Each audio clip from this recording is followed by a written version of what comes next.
Hello and welcome to Everybody Loves Raiken bonus content. During these sessions, we will be following the exploits and pitfalls of the character Raiken, as he has been forcibly separated from the party by powers he is still coming to understand.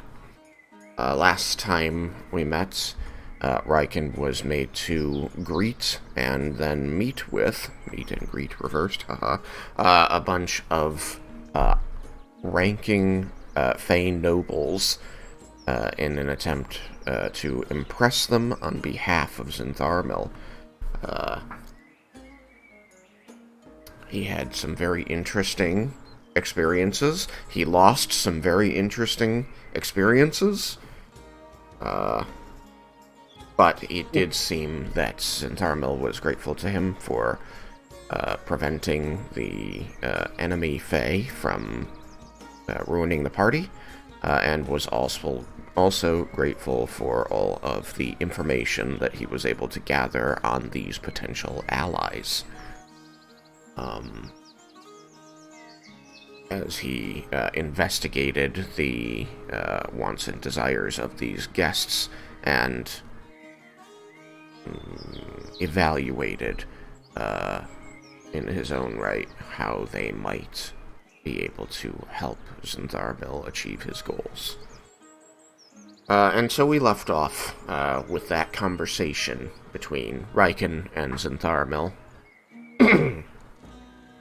As the party progresses, so I will reintroduce the scene, as I have invited a guest character, played by my friend Ari. Hello. As I had told you last session, Alex, this party is attended by these Fey nobles, and some of whom have brought, and in some cases very much as a show of power and influence, attendants or posses even of people you suspect to be warlocks, people who these Fae are granting power to.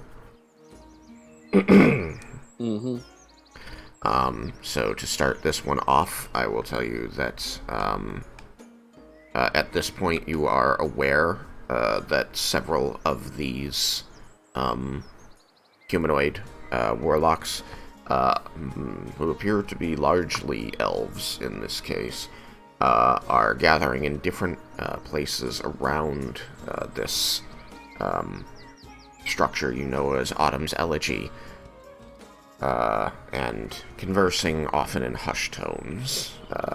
And since you have met at this point with the major Fey players, Zintharmil would compel you to see about introducing yourself to the warlocks. Okay. So to introduce the scene to Ari,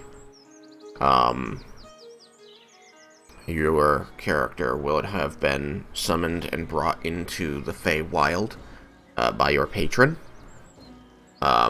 They would have said that they are, the errand today is that they are attending a gala event for this new and highly ranking Fey nobles in Zintharmil, and they wish to investigate the situation to understand better how this all has come about, that so much power was gathered so quickly, and also see what other players are involved here, other Fey nobles, and how they might be attempting to benefit from all of this. Alright. You are informed ahead of time that other warlocks will be there for this patron and for others, and that they will be good sources of information. And for the most part, that's the information that you're given ahead of time. Your character is familiar with the Feywild in as far as within this plane of existence, there are elven city-states, which are inhabited and controlled by elves and Eladrin, and are stable city-like places, buildings, very, very much like the material plane, and several of these are access points to the material plane. But between them is this expanse of ever-shifting jungle, the Fey Wild. So these are the wilds of the Fey Wild. And out here is either entirely lawless, or it is controlled by a Fey, generally an Archfey. And these places are subject to the whims and wills of those Fey. Which can mean the Fey's mood changes the weather, or it could mean that they can entirely shape the area as if a dream. You, as a character, are aware that Autumn's Elegy is a newly claimed area in the wilds, and this is the first time you are seeing it, and so you know that when you come here, you are immediately struck by the fact that it appears similar in intent to a human palace, a humanoid palace from the material plane, but that it has this unfinished feel to it. Like, the walls don't all have ceilings above them, some of the walls themselves seem incomplete, and more than that, it seems caught in time, almost, between brand new, under construction, and ancient and decrepit, as you see the walls split between shining white marble and this old decaying brick.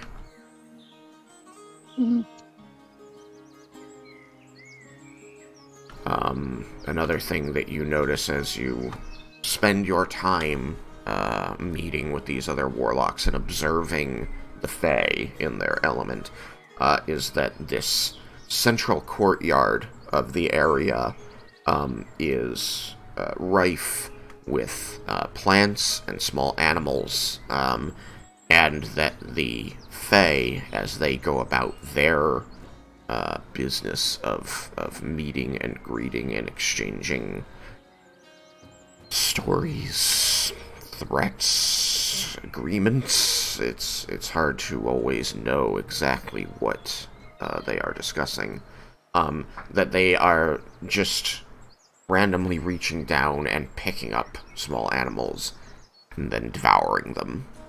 And you realize that these animals aren't so much just a part of the ambiance inhabitants of this area, but they are the hors d'oeuvres and the meals. Oh. Alright. Also, just to fully set the scene, so you understand that while from the outset, the auspices of this place do appear to mimic that of a human ball, or a royal gathering of some kind, those similarities are quickly beaten to death, as, there is this eating of live animals going on without second thoughts. You see this beautiful and, large-sized, and by that I mean they are extremely tall, they are a large creature. Most of the Archfey appear as large creatures, is bathing in this central pool, sort of eagerly speaking with anyone who passes by, seeming to give them her full attention, but you can see that, the pool itself is alive with viney growth and moss and debris. It doesn't look like a particularly appealing thing to bathe in, and you swear that more than once you can see the scaly ridges of what you swear must be an alligator moving about in the water around her, and she seems completely unbothered.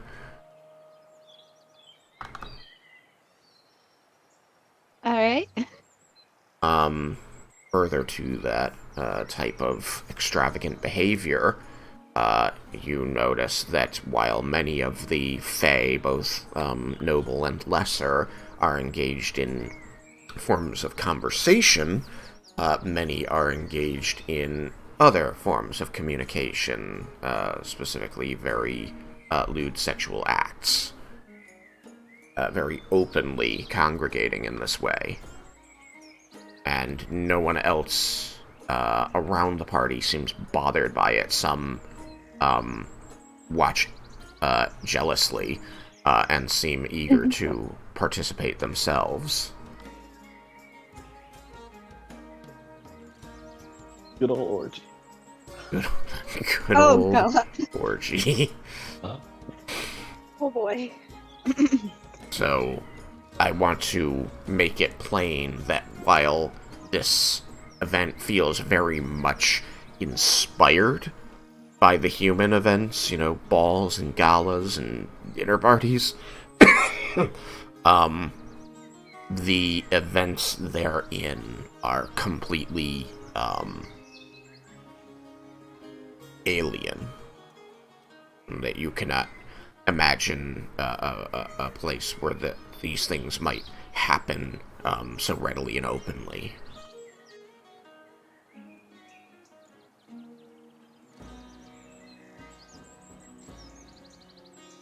And so that is how I shall set the scene. I will zoom over to this corner. Excuse me. As Raiken, you know that you have been asked to, leave no stone unturned, and also to try speaking with the warlocks to gain any better understanding that you can of their respective fae. Okay. So, in this corner over here, you do see 3 elven warlocks engaged in conversation, every now and then passing a glance around. They do dress differently. You're not entirely sure if that indicates that they serve different fae, but it seems reasonable.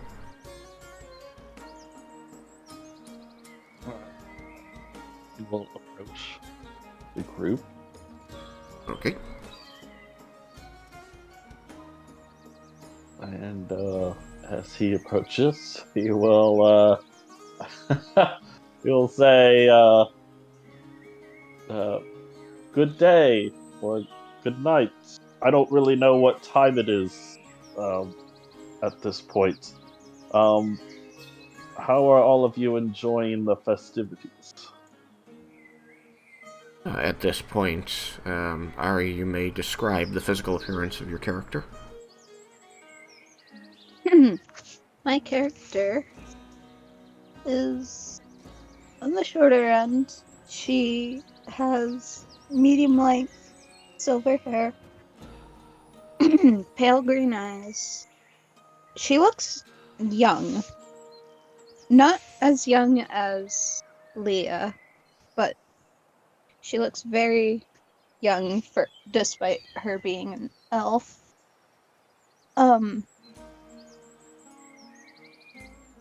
She has freckles across her cheeks and on her shoulders. And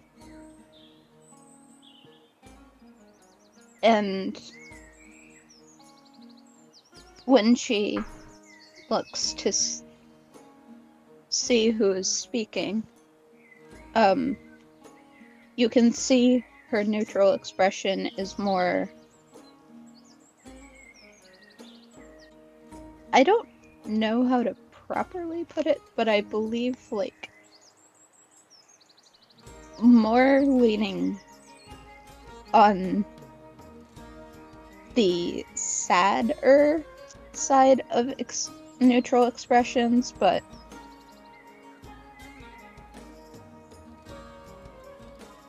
other than that, That's Okay. really all I've got. Alright. Does your character, wear any particular armor or carry any particular, devices or weapons that would, make them stand out? Oh. She would have a staff. And you would see a dagger at her hip.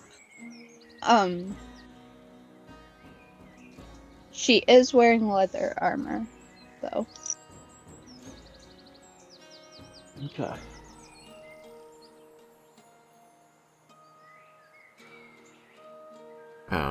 Raiken, if you care to, you may describe your, attire, though it has been described before, so I leave that up to you.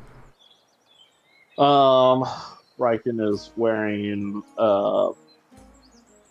he is not wearing his normal armor. He is wearing, kind of clothing, like, I don't know, were they robes, Tristan, or were they more just like, just general garments that were, like, more, extravagant? It's kind of like, black tie shape pieces, so, like a jacket and formal pants, made to fit a dragonborn, but they were, constructed and colored in a way that evokes, the turning of the leaves in fall. In many places, the fabrics appear to, in fact, just be, full leaves. Okay.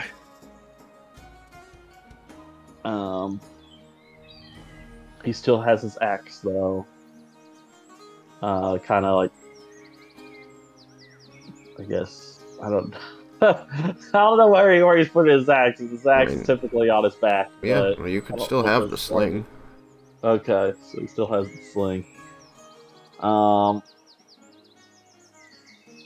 but yeah, so he's like not armored at all.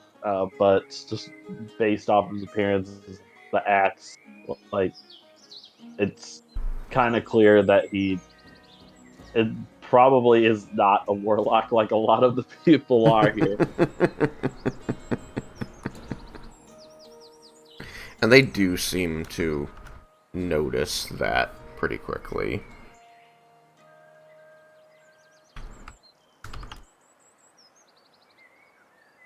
Um, pardon my uh,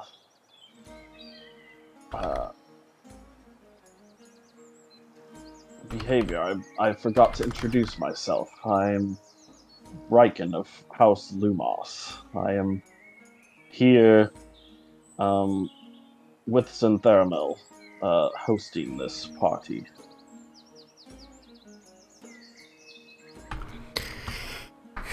Um, I go ahead. I'm Halsey.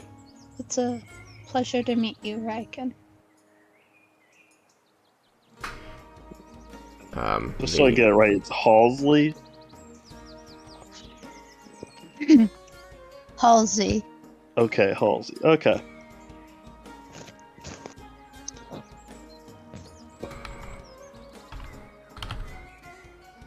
The, So nice to meet nearer... Hmm? Oh, I was gonna say it's nice to meet you. She would nod. Now go ahead, Tristan.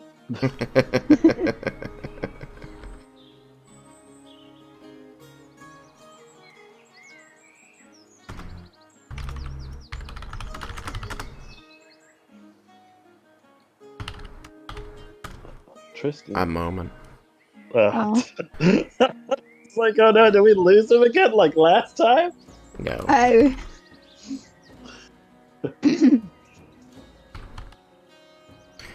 The nearer male will, you'll see he turns his head a bit, eyeing you for a moment, before turning the rest of him towards you and, placing a pleasant smile onto his face.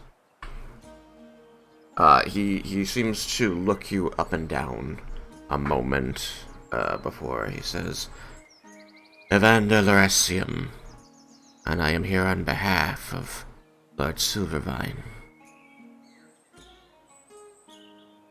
It is a pleasure. You are here on behalf of the host. Indeed. A fine party indeed, it is. I don't suppose that you are like the rest of us, receiving power. No, I do not receive power from Zentharbo. Fascinating.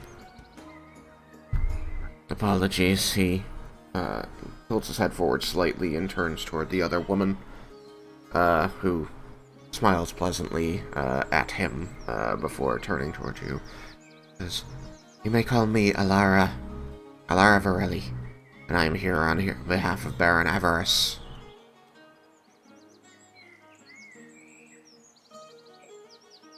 Thank you for hosting us.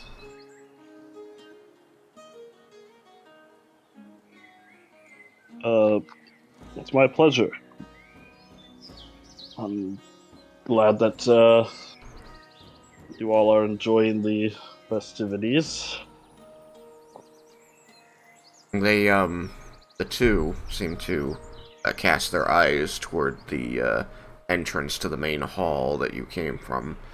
And you see their pallor, pale a little bit, before they say, Yes, greatly. You may also respond. Yeah, Sorry. right. It's kind of just like, also kind of nervously scratch the back of his head. Is my stream not caught up or something? We should all just be standing there, just looking at each other. Okay. Yeah, my stream's fine. Okay. Nothing new or fancy had happened visually. Okay. I was just trying to give a camera angle that showed the people speaking. Oh. Okay.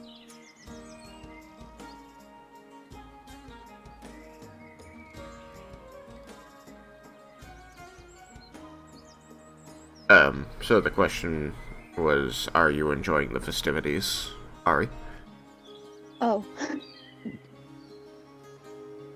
I suppose it's a change of pace.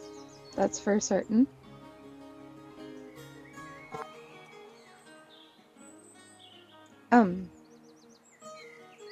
Super not used to this. Yes, it's different. All right. This is the first time I've been to one of these, of course, and it was quite surprising. Understandable. Halsey, I didn't catch. Who did you come with? Ari is going to butcher this so bad.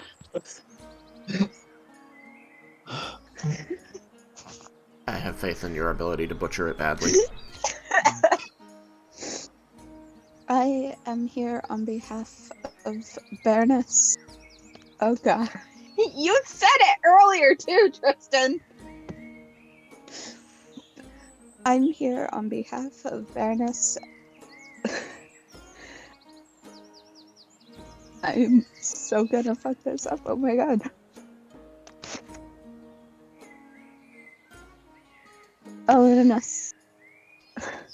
Elenasawa. Well, apparently it was better than what I was saying literally the whole entire session last time.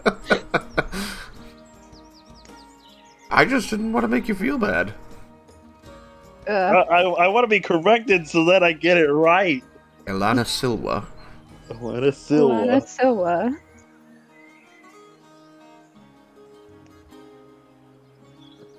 Okay. Ah, yes. Alana, but Lady Alana Sua was was an interesting one. Yes. I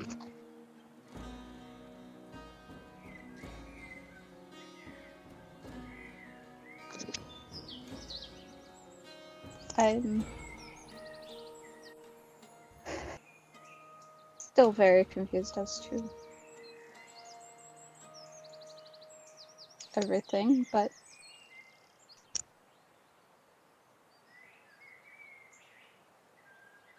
Confused. Are you it's new? a touch. Ah, I see.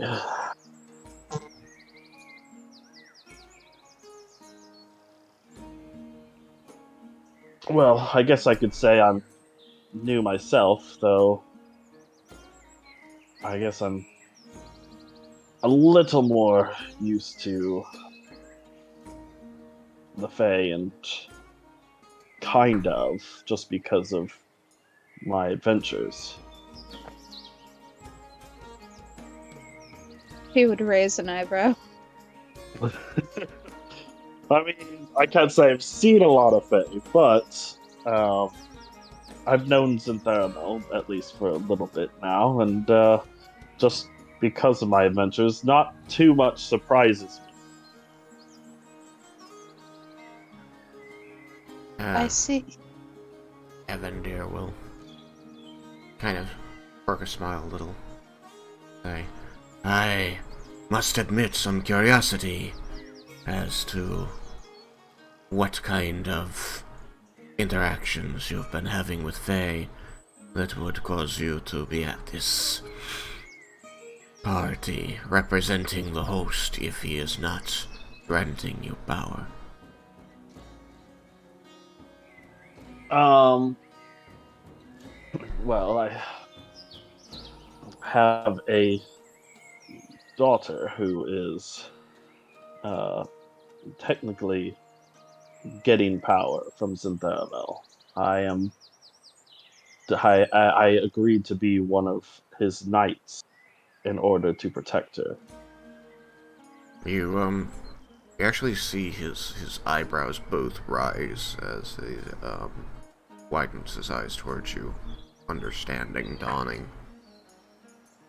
And he quickly controls his facial expression. Says, "I see. That is an admirable devotion you have to your daughter, sir." Thank you.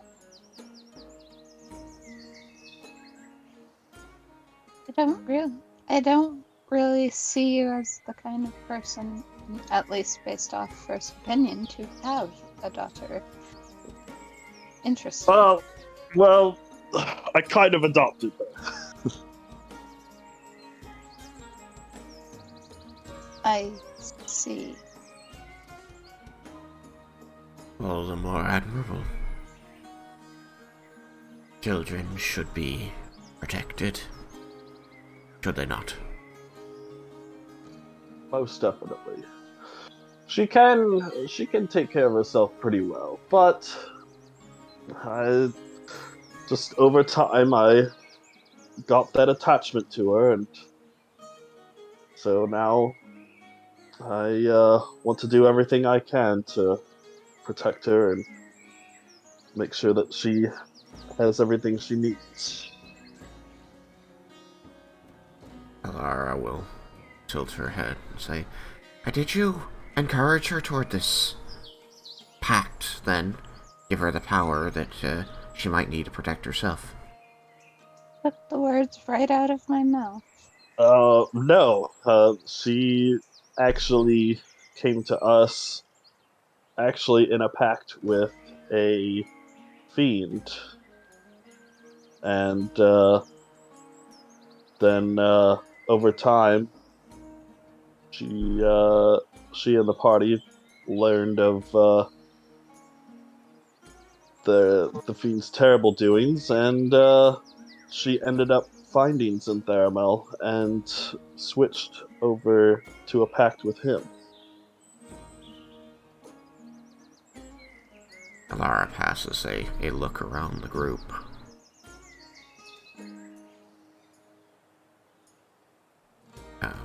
Very clearly surprised.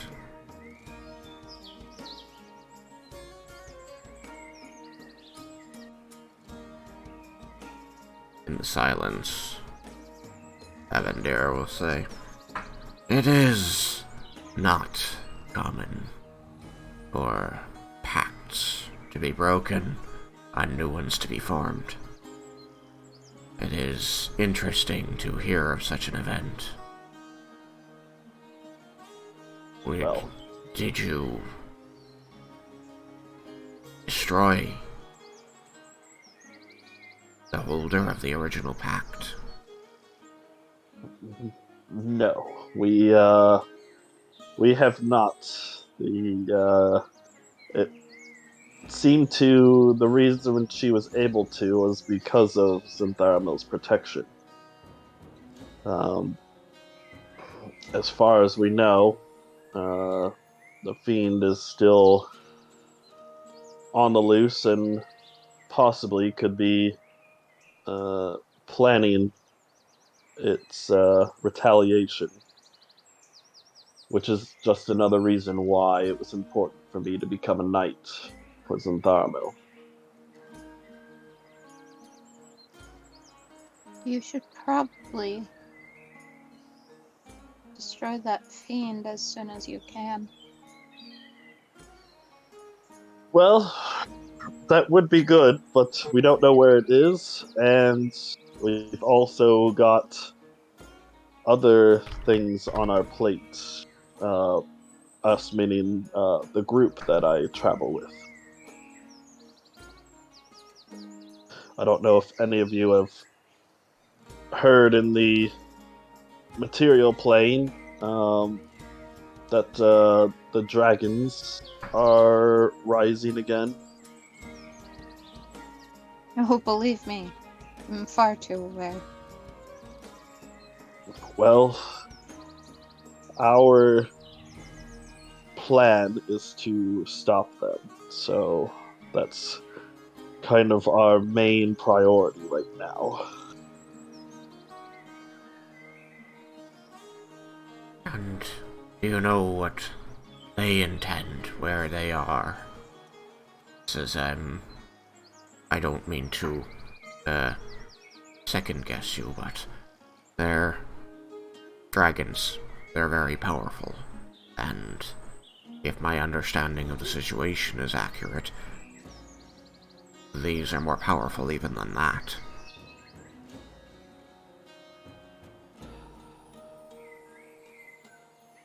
Indeed, but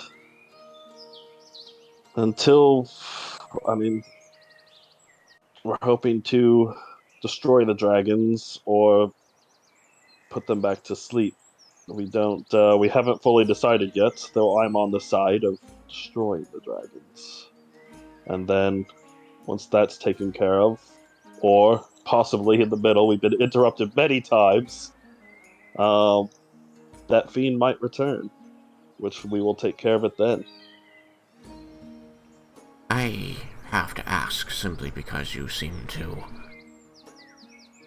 know something. Perhaps more than I do.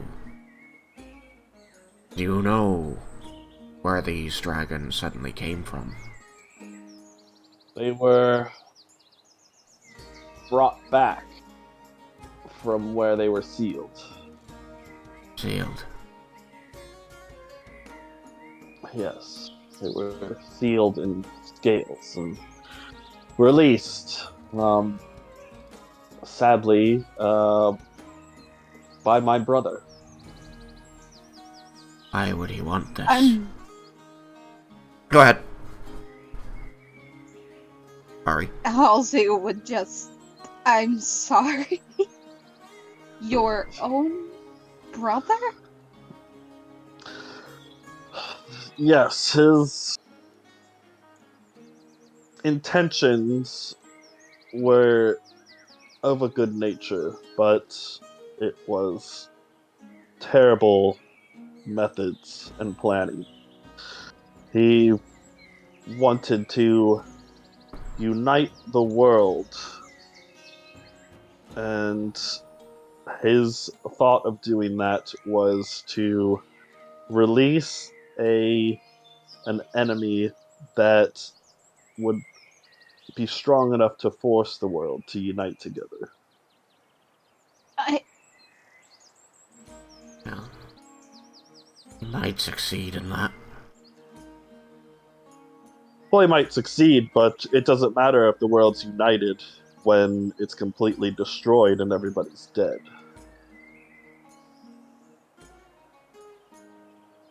Halsey, what were you saying?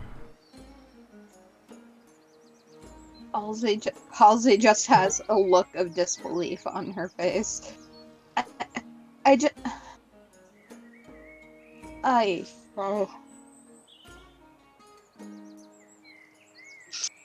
The only good thing is that there isn't. They're not all unsealed yet. There is still one left. More. So, in my opinion, I would rather we unseal it now while all the rest of them are away and kill it. But I don't think my group is going to do that with the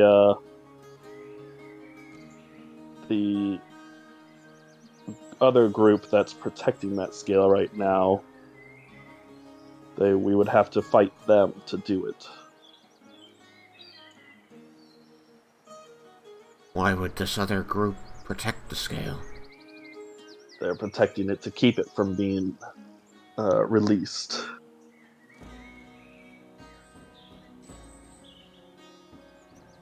It's alright if you don't know. But can the dragons be put back in? Uh, yes, we do have the option of sealing them back into scales. Though my opinion is to destroy them now, otherwise it's only a matter of time before they get unsealed again as they have now. Hmm. Well, I suppose if there's no downside to killing them all, if that's the same as them being sealed, would prevent this happening again. Well, I mean, I've been told that it would probably, if we killed the dragons, it would bring Tiamat, which would be our end goal in destroying Tiamat and ending the evil dragons. However, I've also been told that would create a vacuum for a possible another threat.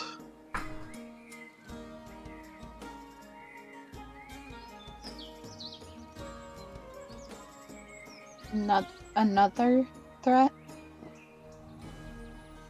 Yes, it could be worse. It could be not as bad. It's all too complicated for me. I just want to slay the dragons. That was my original vow was to slay the green dragon, uh, Bala.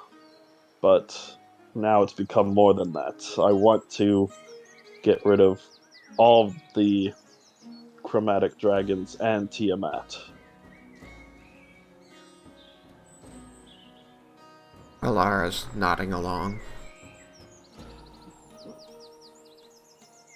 That could be a positive change. Perhaps something we should work toward.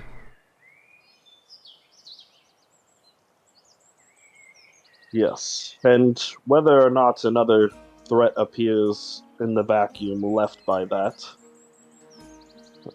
that is an uncertainty. The certainty now is that the dragons and Tiamat are a true threat, and they are a certainty that we can deal with now.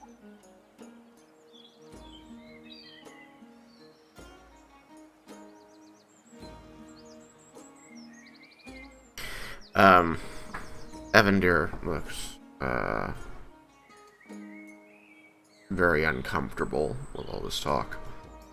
You can see he's kind of like, drawn his head back toward his shoulders and seems to be thinking things through. He says, I think it would be safer to put them back in if we can. I don't know all the details, but from what you tell me, that's where my heart goes. In any event, I have some things to consider and other party guests that I must discuss with. If you should decide that you wish to return things the way they were, I have a vested interest in this, in preserving the world. And I'd like to help you do that. He produces a small item.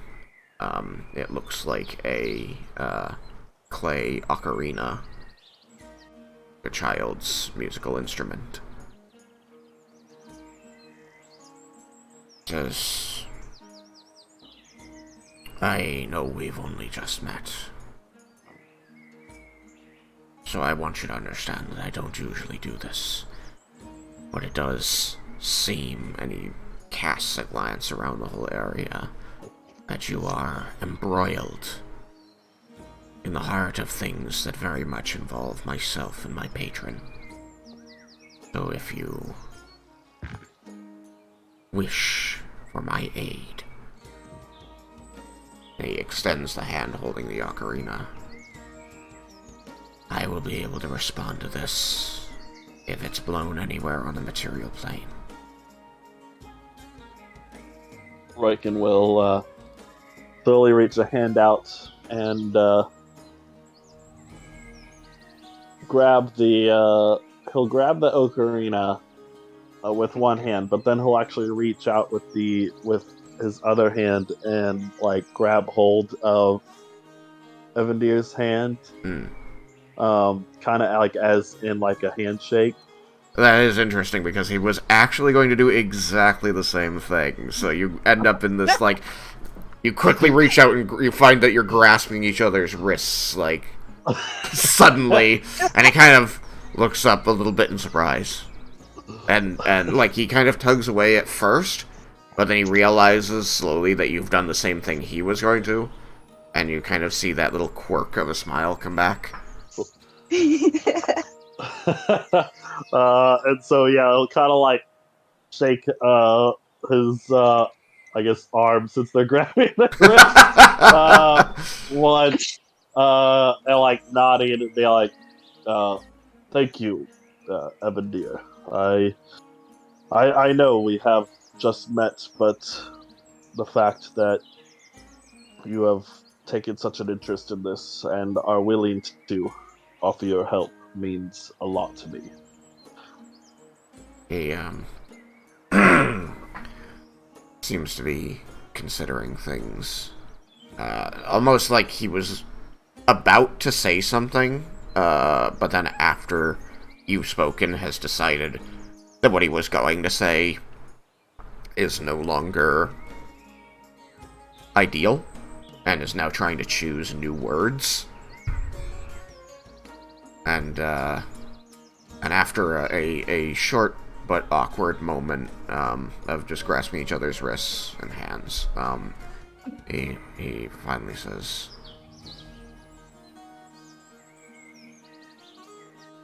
"What's important is that the world survives, and you have more information that can help me do that than I have. So I hope you will call upon me." Indeed. I will use this to call you, and well, I guess the true question is, if we do end up deciding to destroy the dragons instead of sealing them, are you willing to join us still? You see that quirk of a smile fade off as his eyes lower to your hand. He says, I don't believe that is the ideal solution. I will help you if your choice is to seal them. Very well. I can at least promise you that I can let you know our true answer, and if it is destroyed, I understand that you will not join us then. He nods slowly and releases your hand. And Alara says, well, I guess this is as good a time as any to tell you that two can play at this game. And she pulls out a small wooden panpipe and says, I want to see what happens if we destroy the bastards. Oh, Jesus! And you see that she's kind of sneering at Evandir as she steps forward towards you and holds out the panpipe. Says, if your choice is to destroy them, call me. Raiken will also grab the, he'll, if they haven't released already, Raiken would... Yeah, no, they have. Okay, then Raiken will do the same, with Alaris. Taking the panpipe and grabbing her hand and shaking and nodding. Very well. We shall see what my group decides. As I said, I am on the side of destroying them. However, I could be outvoted by the group, though that does go against my vow. So we'll see how things play out. But I appreciate both of your willingness to help one way or another. She smiles and nods to you before turning to smirk at Evandir and says, the winds of change are ever blowing, Evandir. You can only resist them for so long. She turns back and says, Host Raiken, it was a pleasure to speak with you. As with you, Raiken will bow and put a fist to his chest. He will give you a curtsy and begin to stroll away to another part of the party. Evandir stands kind of rigidly and just sort of shakes his head. Says, I do hope you'll consider all the angles on this. Change can be devastating, if not affected carefully.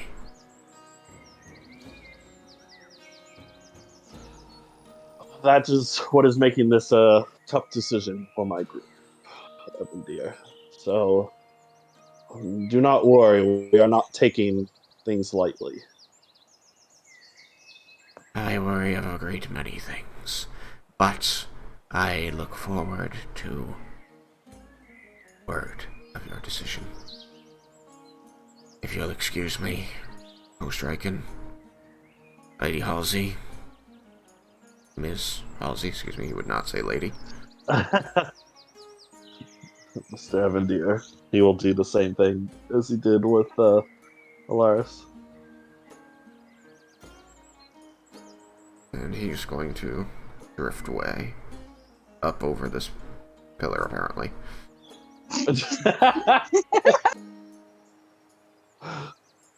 Well, you know, it's Wild. Yeah, everything's a little bit weird here. Yeah. You have an important decision to make, Raiken. You and your group. Indeed. We shall see now with how they might go about things now with these two potential allies joining the mix.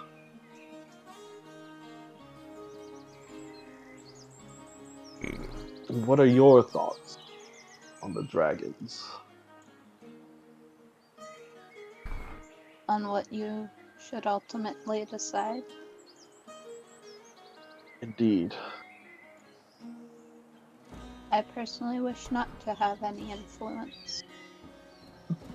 Whatever your decision might be is your decision. Granted, I'm not going to be particularly surprised regardless of what is decided, because it's one or the other. I respect that answer.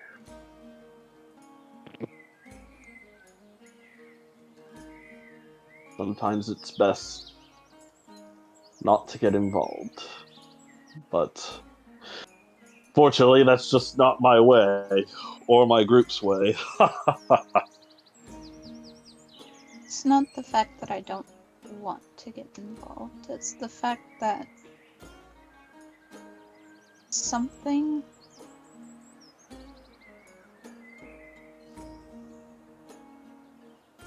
the fact that it wasn't initially my choice also means the fact that it's ultimately not my decision whether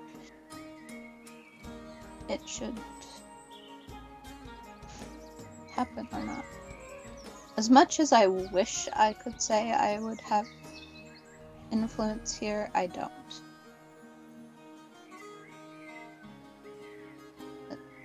Inevitably, what you and your group decide to do,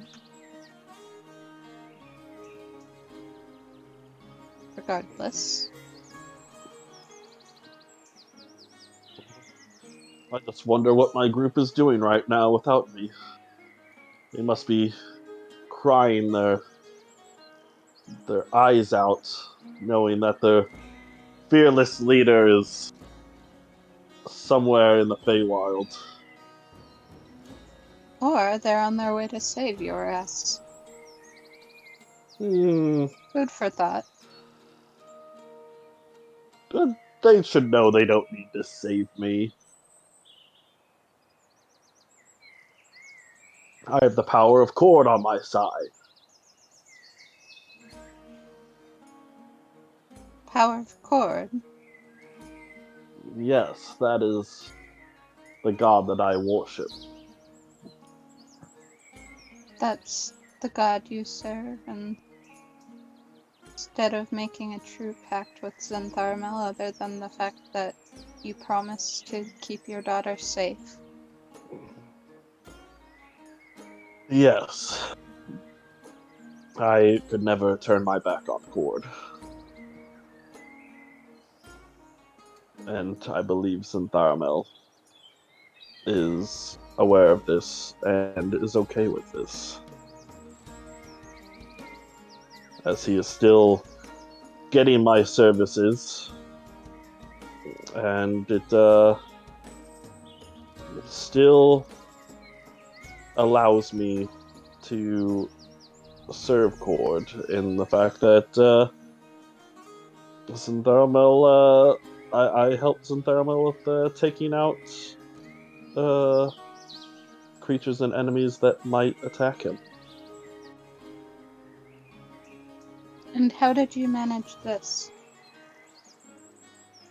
Other than clearly the fact that you are not one of us, meaning warlocks. I assume it has something to do with your patron? Patron? I don't have a In patron. a sense. In a sense. Are you talking about how I became a knight? Or how I got transported here or fight? I'm not quite understanding. Sorry. All of the above? Um. How uh, Let's start with an easier one. How do you get your power if you have such? I get my power from. I get Tristan. I don't really get power from Cord, do I? I just worship it, or do I act like?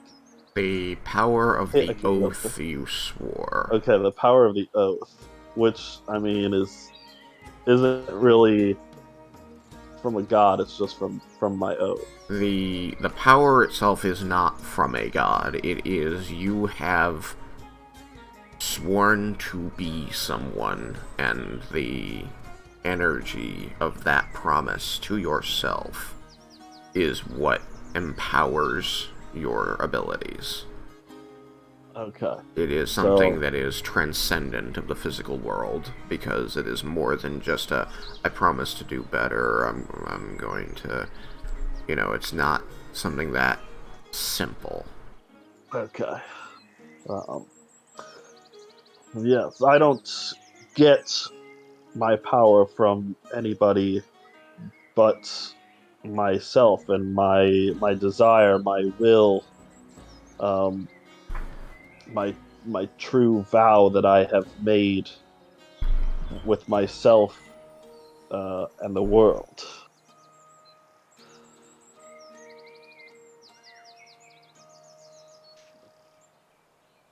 I see.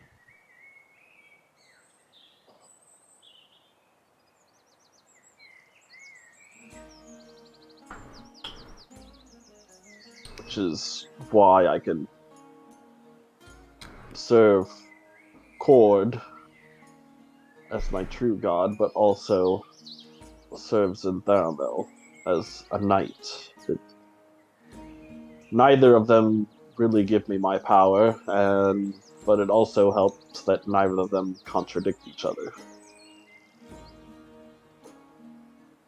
I suppose that's fair.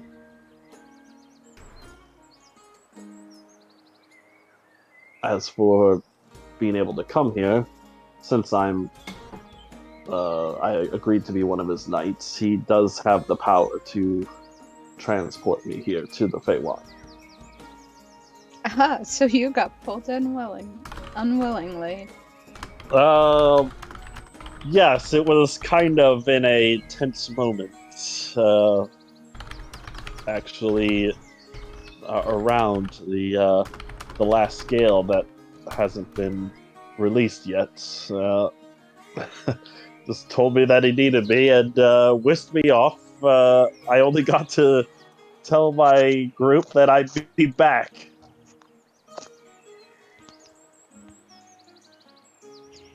So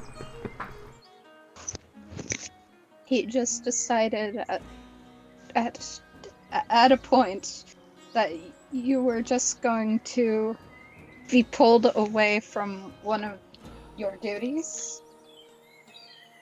Well, he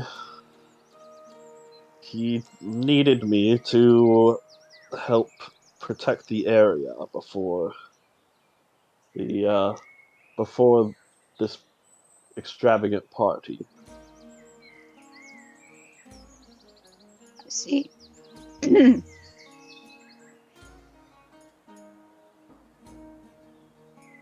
And you don't think your party is coming after you because they had, I assume, no idea what you got yourself wrapped up into? Um, I mean, they know my capabilities. Why should they worry? It's not the sense of worrying. It's the fact that, for whatever reason, you got pulled into the Feywild unannounced. And I assume nothing other than bye was said.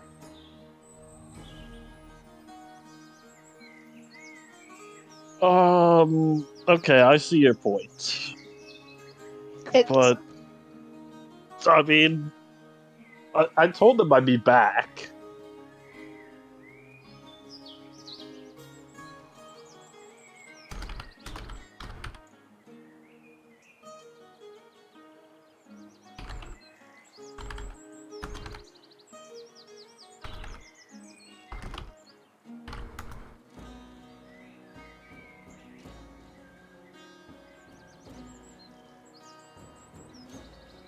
He'll be fine I'm- without me.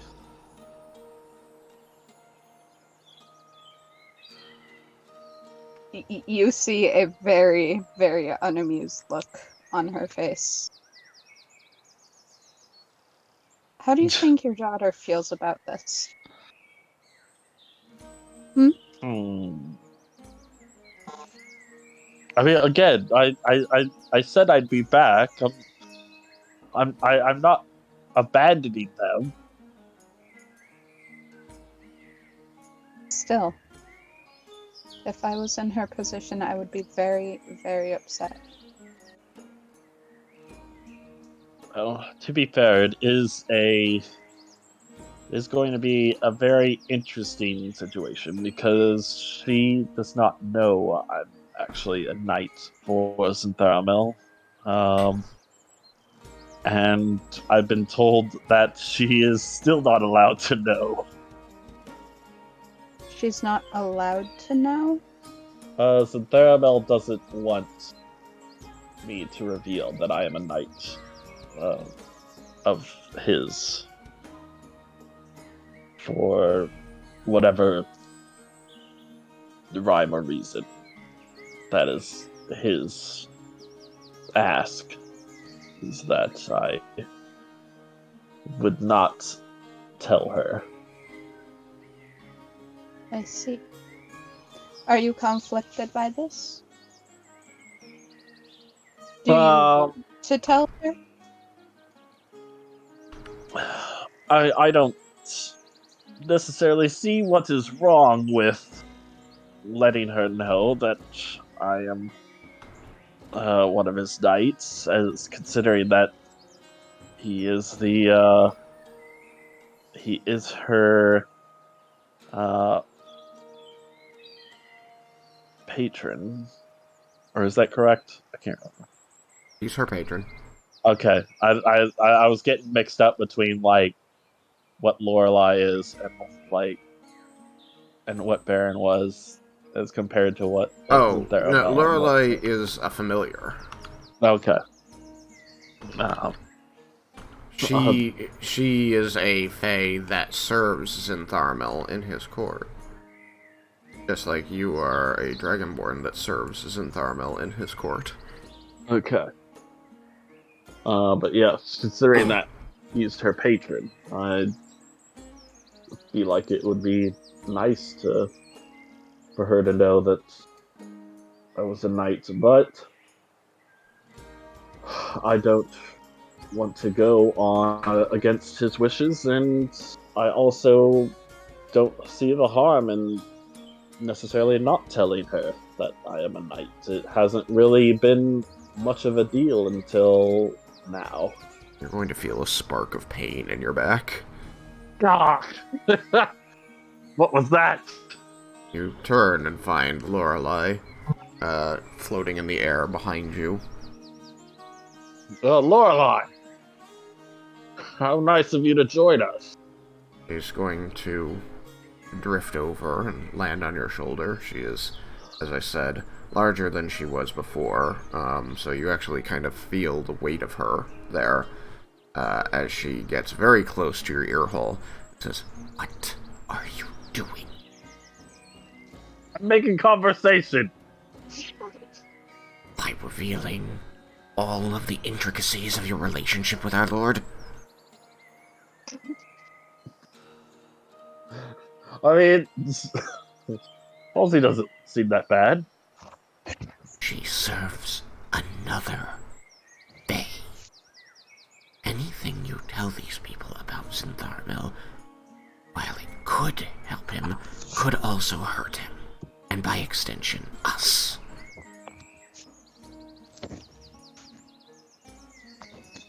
So Can I hear this? No, she is whispering it Okay. directly in his ear hole.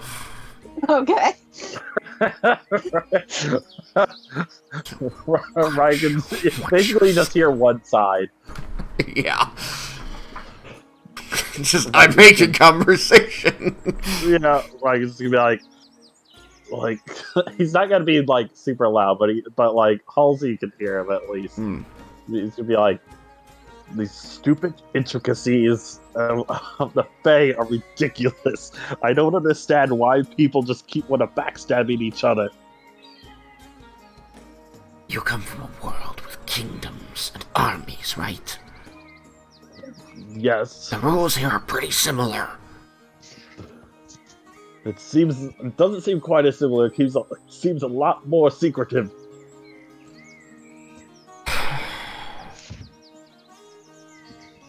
Because words have power. Feywild is more fluid than your world.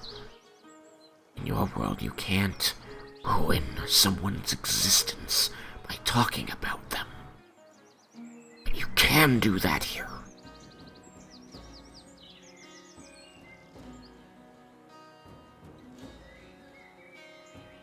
I was of the belief that Lady Alana Sula was wanting to help Zintharmel. That may be true, but we don't know what it's safe to say yet. Just stay topical. You expect me to talk about the weather or something? I just don't think telling people about the nitty-gritty details of your relationship with your daughter and her patron, or the fact that you're lying. Not lying. You're lying to your daughter. Well, And I mean, it's I'm not really lying. I just haven't said anything. I'm not lying. I just haven't said anything. That's not lying. Eek.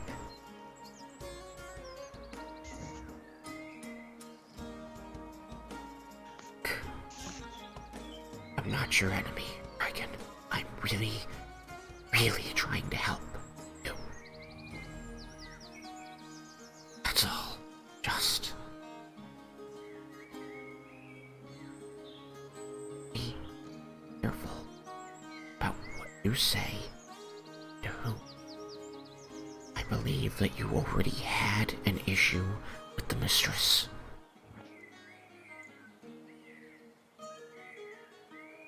Yeah, but that was an actual Fae.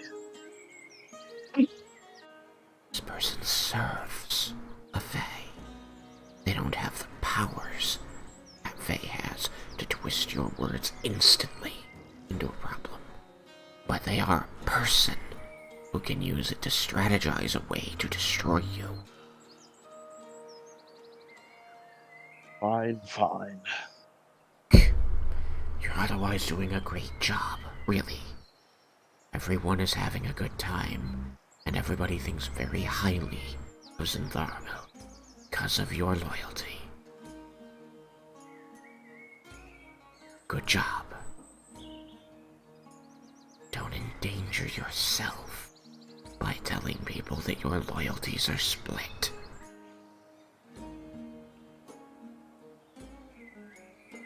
Very well. Have to go. Just careful. Need to get you back to her.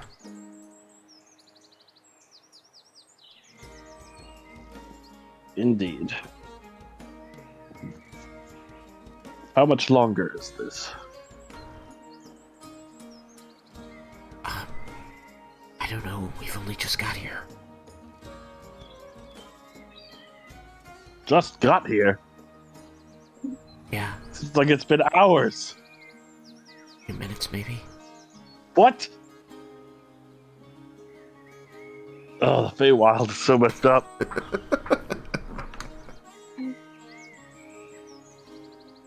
Having a bit of trouble, Raiken.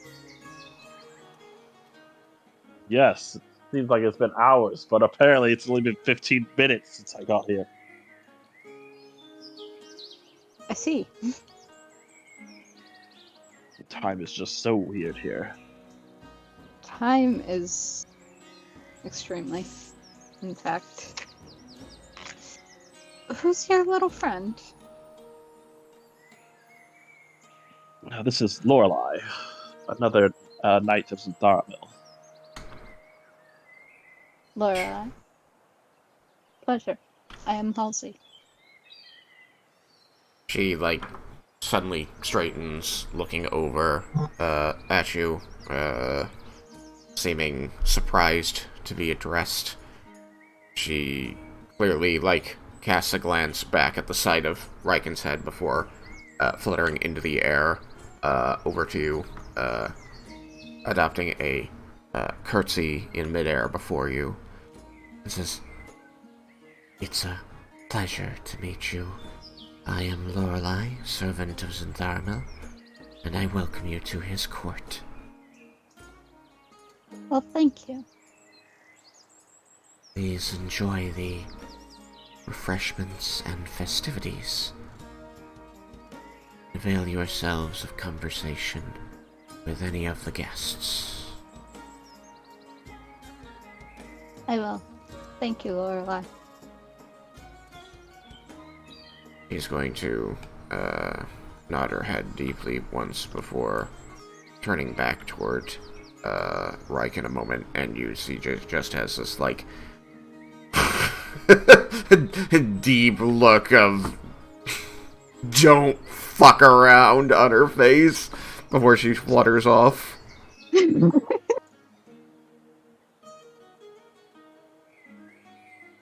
Raiken will nod begrudgingly at her.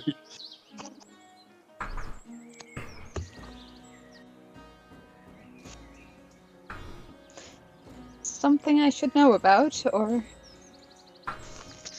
No, it's all right. But perhaps we should get back to the party before everyone wonders where we might be. Not that I figured that they'd probably be looking for us. This is true. Come on, let's go.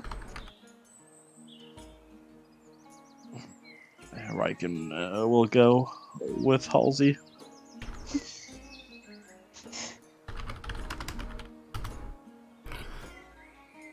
Right. Sorry, where are you off to? Somewhere. Where? In the Feywild! No. Where time's fucked up. Indeed.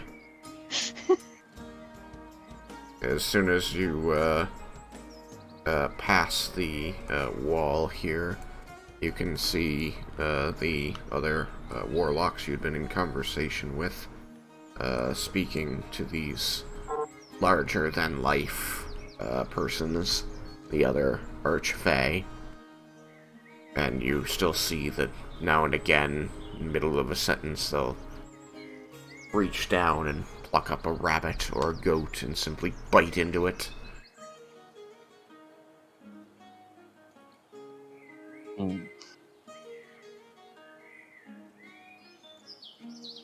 Still not used to it. In Still a not couple used to spots, you actually see people you think are probably warlocks engaged with the Fae.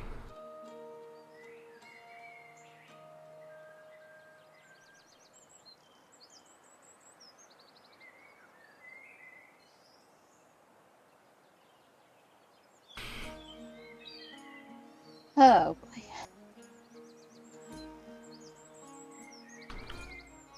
What was your purpose in moving? Where are you attempting to go? We were just we were just going back to the party, just to be there. Oh, okay. Mm. I understand. As you see, the party is continuing much as you had left it. It's a lot. And That as you, indeed maneuver in and consider what your next order of business might be, you will see Zentharamil making his way over to you.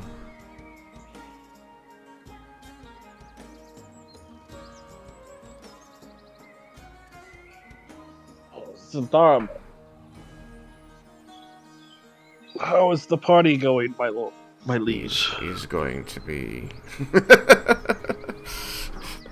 And as you begin with just his name, he's going to be looking at you imperiously until you finish your statement.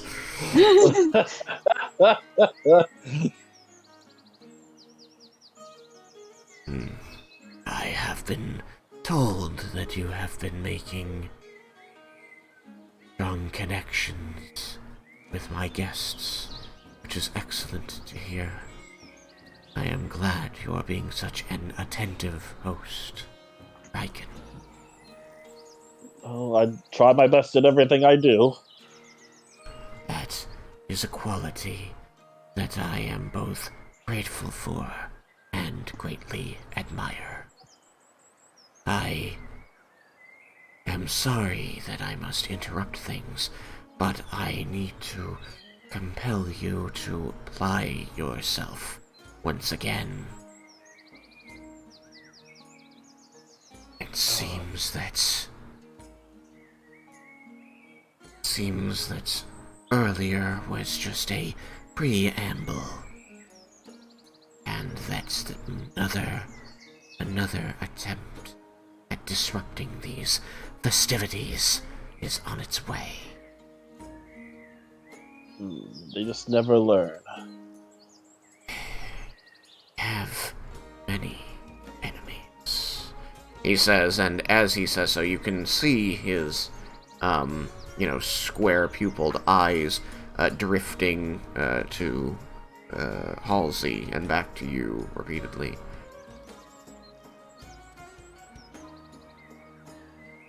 As if you would not mind excusing yourself temporarily to see to our security, I would appreciate it. Of course. And as he's speaking, you become aware that Lady Lana Silva is on her way over.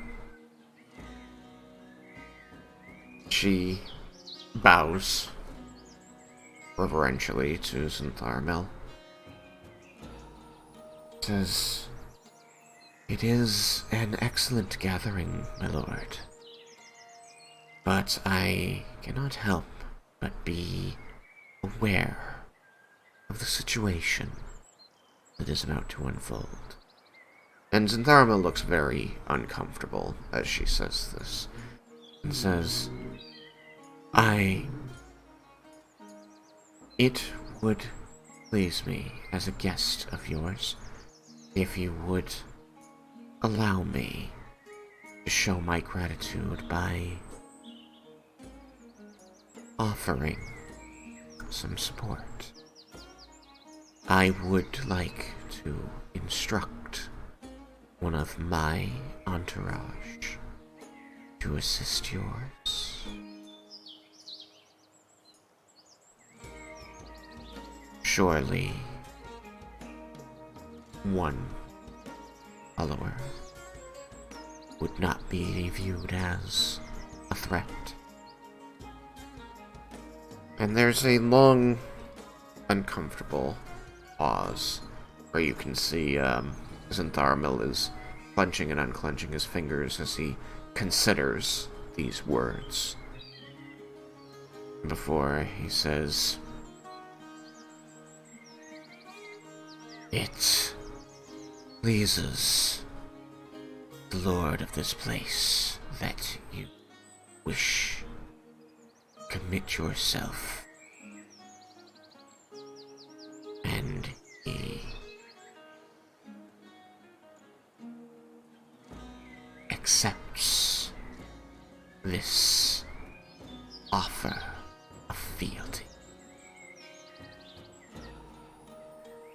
Says the words slowly, as though trying to carefully choose them.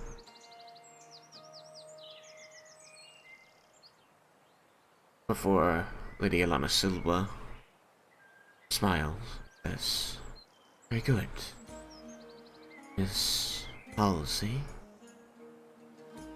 you are Yes, my lady. combat ready, are you not? Yes, ma'am.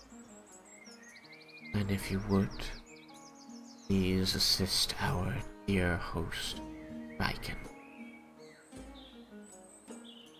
She will nod. He looks a moment to Zentharmil before she smiles a little more deeply and says, "Beyond the walls and discreetly, you would."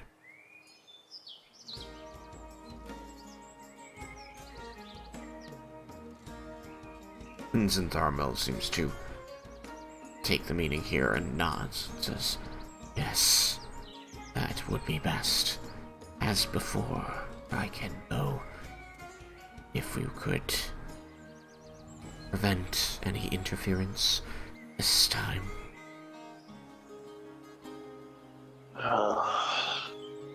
Yes, my liege. We will make sure they do not interrupt anything. We have a few minutes before it is too late, so I shall leave you to it. Thank you both for your service.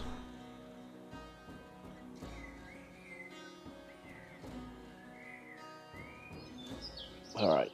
Lady Alonso, if you would accompany, I would appreciate a conversation. And she turns to face Zentharmil and gives a curtsy. "It would be my pleasure, Lord."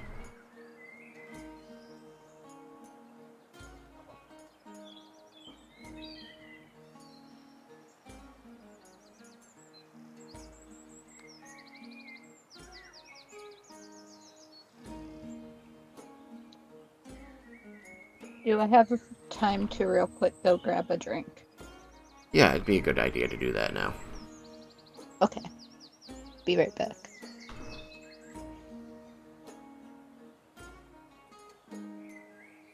You feeling, Alex? Good.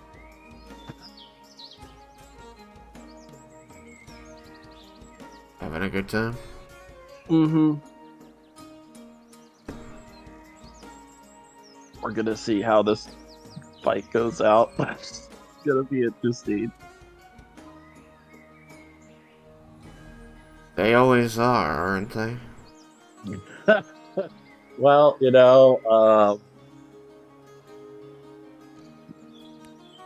this is gonna be even more interesting. I've got a couple things I might ask to do before before we get into battle if he has the time. Alrighty. One is drink a potion of healing. Okay. Yep. Two, I think obviously he would get into his armor at this point. Fair enough. And three, to drink a potion of invulnerability. Sure. What are the durations, if any, of those things? Invulnerability is the only one that would have duration, and that's for a minute. Okay. So I guess I would wait to do that until like at the very start when we do initiative, so I'll hold off on that. I mean, he did tell you that you have a couple minutes before they arrive. So if you wanted to, like, wait until you heard something coming, then you would still get to, like, act on your first turn other than just drinking the potion. Okay. Then I'd like to do that, because, like I said, this is going to be interesting. Raiken is, before the potion of healing, he's at 33 health, so he's super bloody. Oh! Nice. Ooh! You may also roll long rest or short rest dice if you have any. I wonder if I used all of them already. Let's see. Nope, I still have 4. All right. They're gonna have to be used.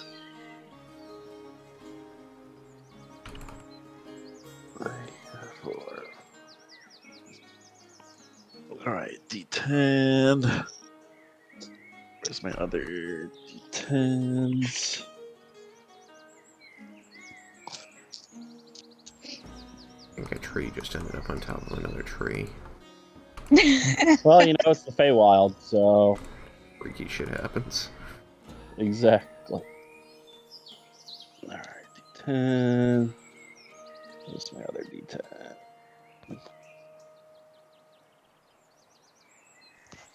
There's my other D10. Huzzah! Please roll well.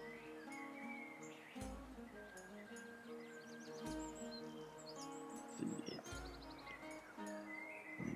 12, 19, 23 plus 8 is 31.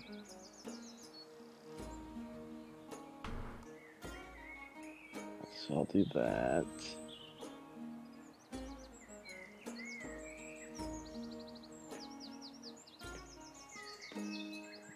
Yes. Take the potion. That's 2d4.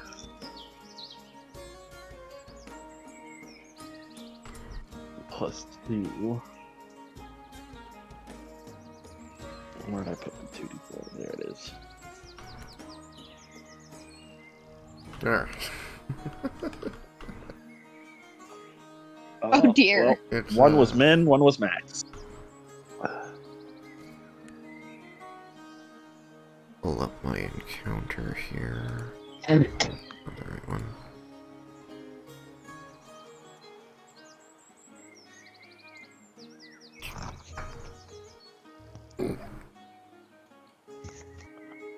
So 5, 6, 7.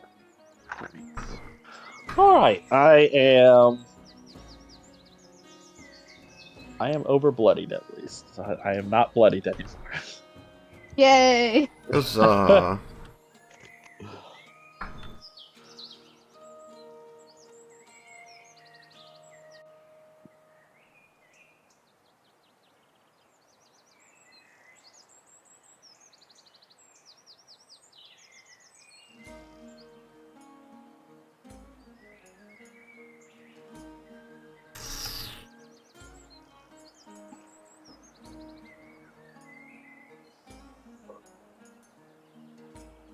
Please don't make a fuck off skeletons. Hmm? I was saying, like, in reference to Derek's game, just please no huge fuck off skeletons. This is where the 532,248 mummy lords show up. Yeah. Oh. Good luck. Well.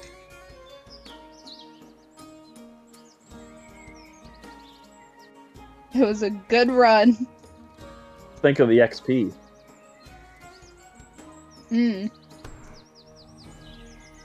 Don't worry, I don't actually get XP for this. It would be pretty hilarious, just like Raiken does all this stuff, he just comes out like 2 levels higher than everybody else. Well, just like, what? You're at level 18? What is that? Ew, what's this?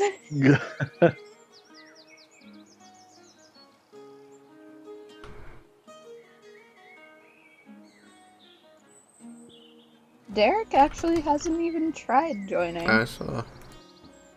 I don't think he tried the last time. So the last time, well,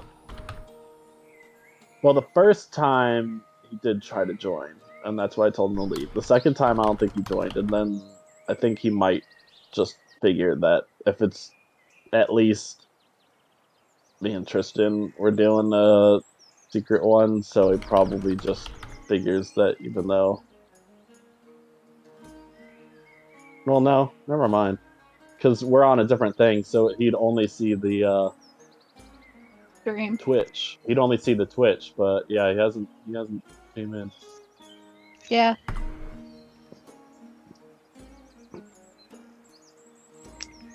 Hmm.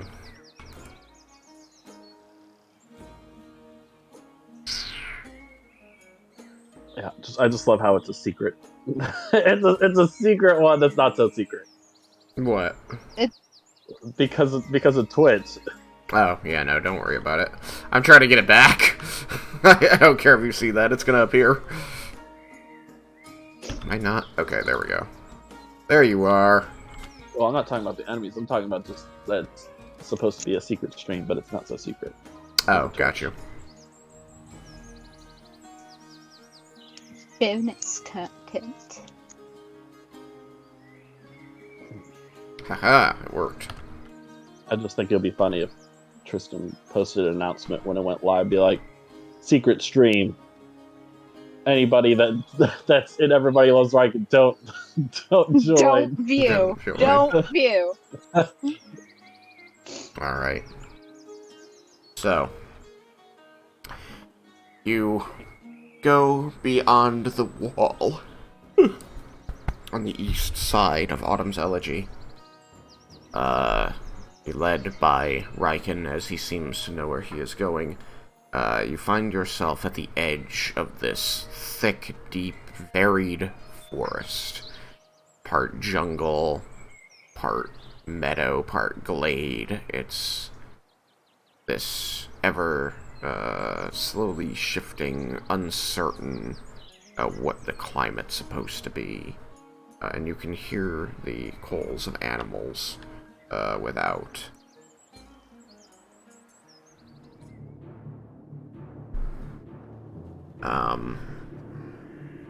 You see that there are the remains of a previous fight. As you arrive here, you see this large tree-like creature, crumpled and burned and cut up next to the wall nearby to a splintering of the stone, a hole in the wall.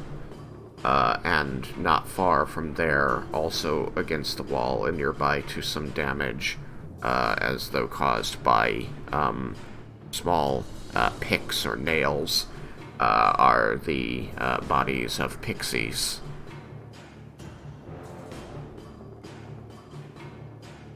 Remnants of my last fight. I can tell.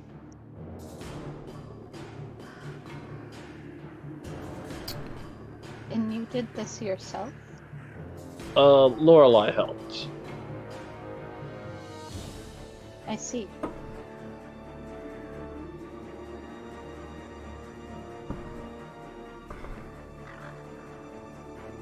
Raiken's not going to expound on the fact that the enemy actually killed 2 of its units. Yeah. Raiken's just be like, yep, it was just us 2. Definitely, we took everything down. That's it. Would Raiken be in his armor at this point? Yes, Raiken would have transformed into his armor. So, yes, Halsey would have gotten to see the magical girl transformation. Magical girl transformation.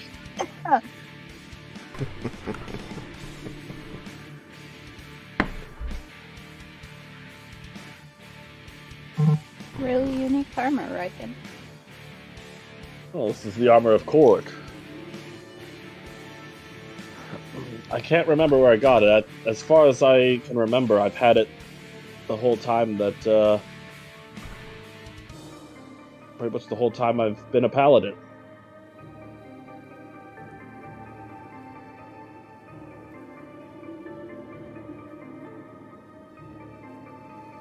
Really? Oh, rip.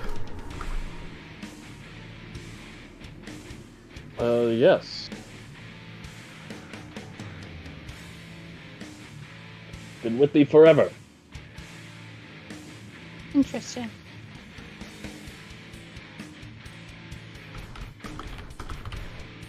Well, I was going to play the armor transformation music for you because it just seems like it's the right thing to do, but we're not in the voice channel where the bot can get to, so it's like, oh, crap. Oh. I mean, we could real quick hop over there, but... I mean, I can play it off my computer and it'll get picked up, but yeah, I don't think you'll be able to hear it, which is sad.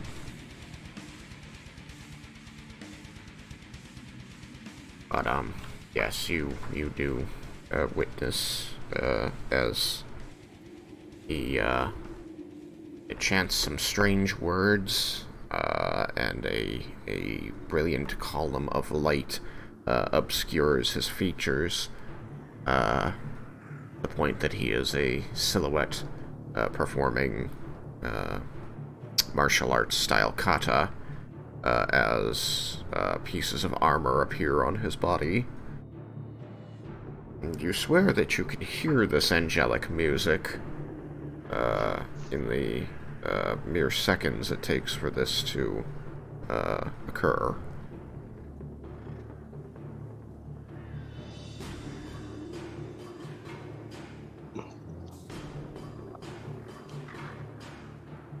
Interesting to approach to things. Quite special. What was that? Sorry. So it's quite special. Indeed. One of a kind. As you discuss the remnants of the previous battle, the armor, you are going to start to hear, similar to before, the footfalls of a large creature and the splintering of underbrush, signifying that something is approaching. May roll initiative, and ahead of doing so, you may pop any potion you wanted. Okay. You may activate any spells you need to. You have, call it 2 turns worth of time before these creatures appear.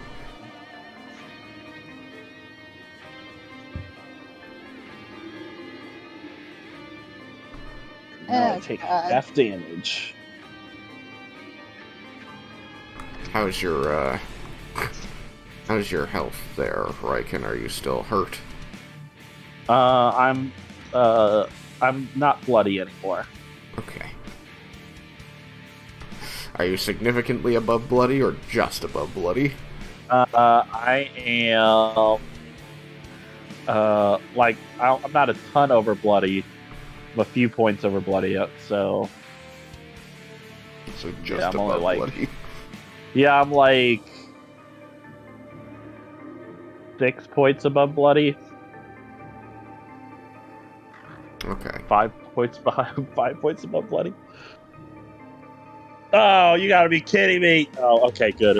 It wasn't a 1 at least, but it's still right. rough. Raiken, I would like you to receive 17 points of more HP. That's And not a good sign. I will let you know that this was during the time you spent speaking with the mistress near the pool, you started, feeling better and better. I guess that's decent payment for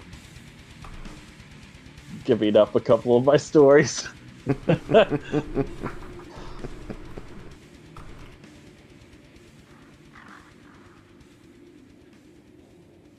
Now then,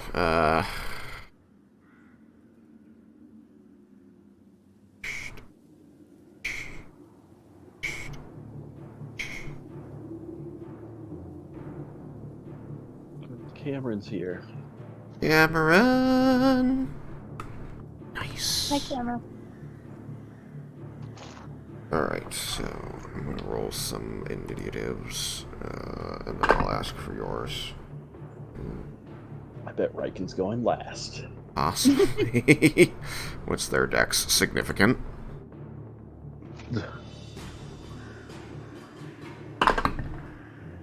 Alright. I ordered coffee, and all the mocha is at the bottom. I'm sad. They didn't melt the mocha and swish it around. Boo. I know, I've been having to mute myself slightly and frequently, trying to get the mocha off the bottom, because I don't want to grab my straw if I don't have to. Oof. Alright, these Because guys... Duncan recently got the sippy lids. These guys rolled pretty... Wow! Pretty well overall. Oh no. No, I was die. just surprised by, one of the, ability scores of one of these monsters. Oh god. It's above 20. Don't like that one. Don't like that one, Chief. I'm good. Alright, Raiken, what was your ability score? Or initiative score? 6. uh, I rolled a 7, and yep. that's why I thought it was a 1 for a second. Gotcha. Halsey? That would be a 16, actually. Okay. This is going to be, interesting. Quite. Get this initiative up here. Good thing I used that potion of vulnerability. Yeah, cause if you get dunked on, Get dunked, son. There ain't, that would be terrible. It's just like, that would well, suck. the group finally made it here. Raiken's dead.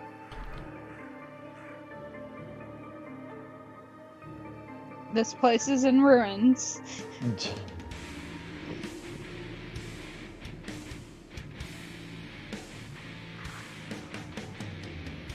I'm actually kind of scared because my AC is actually very low. Lower than I would like it to be. Gotta have dex. Yeah. All the decks. I mean, even Al's dex ain't fantastic. Like, it's good. But Al because is a he's rogue. Yeah. What is her dex, 16 or 18? I can't remember without looking at her sheet. I think it's 18. But still, my AC for Al ain't the hottest thing in the world. Oh, AC, no. Rogues don't get good AC. Yeah, They're no. glass cannons.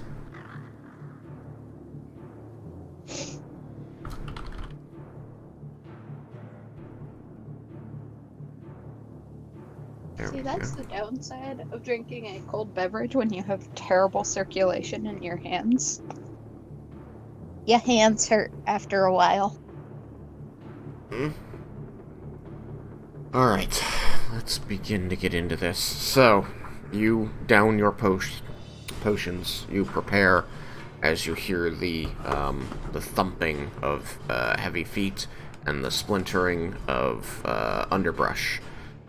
And then, as you begin to see, trees being moved, brush being parted, Raiken, you're going to hear a familiar cackle, as a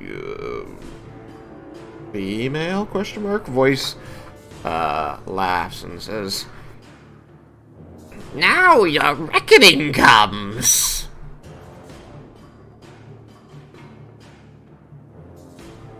You can't stand against our full might! You've returned. You don't see the source of the voice, but you continue to hear the thumps. Start to hear.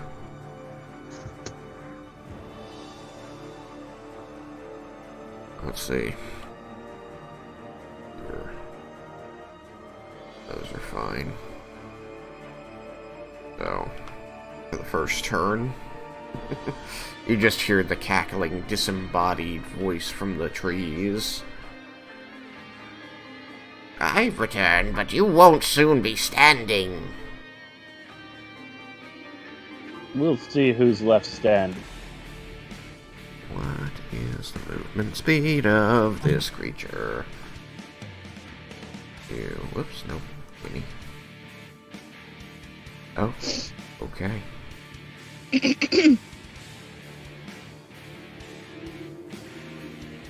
Okay. Uh-oh.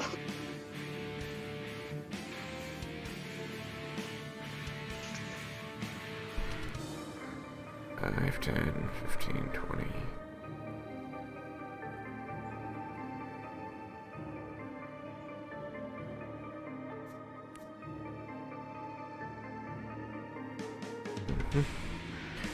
Alright, so you're going to see this, large,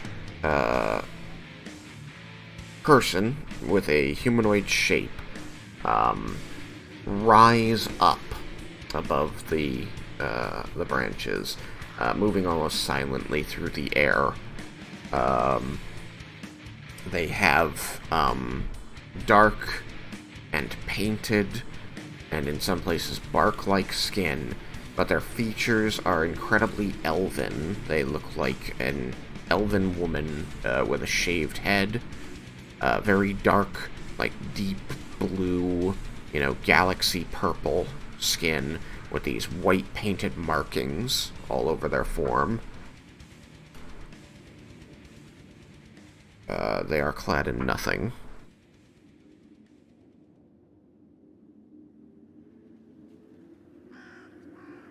And,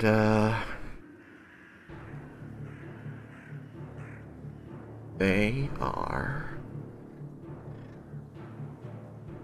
going to cast a spell. Counterspell. Okay. Roll it. Oh boy. You roll a d20 and then add your spell casting ability modifier to it. So it'll be like a d20 plus 3 or 4. Yeah. 17. Okay. You manage to counterspell her. Magic stops in her hand.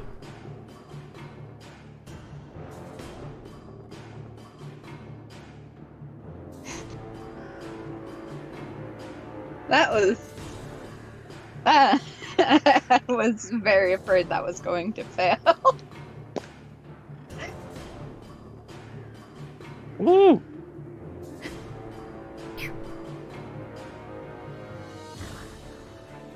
Okay.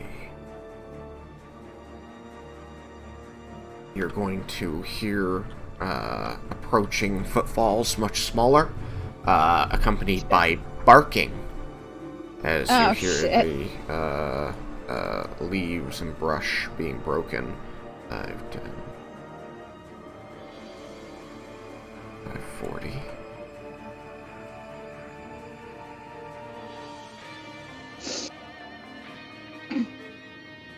and you're going to, like, just catch a glimpse of, like, this, tannish fur and, a gleam of eyes in the leaves before, poof, this dog is going to appear, as if by magic, directly next to you.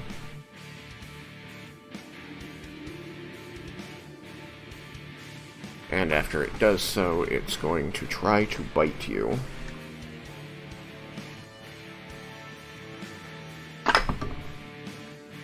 How dare it? A 22 to hit. Who is it? You are the target, Raiken. That misses. Okay. Oh god. 5, 10, 15, 20, 30, 35, 40, 5, and poof, second one appears and makes a bite for Halsey. Yep. At a 19. That is definitely going to hit. Okay. You will please receive 14 points of non-magical piercing damage. And then will attack it. Okay. You use your reaction to attack the dog. That is a 23. That will hit. Okay. Get my 2d8s.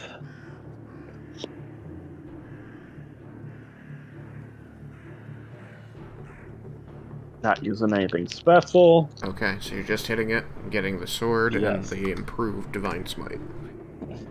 Yes, which the Divine Smite sucked. 12 points non-magical silver slashing, and 1 point radiant. Ooh. Yeah, it sucked. Okay.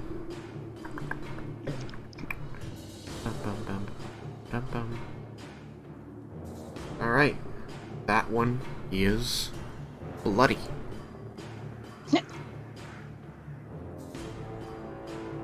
I figured they probably weren't going to be the biggest threat. It was going to be the other stuff.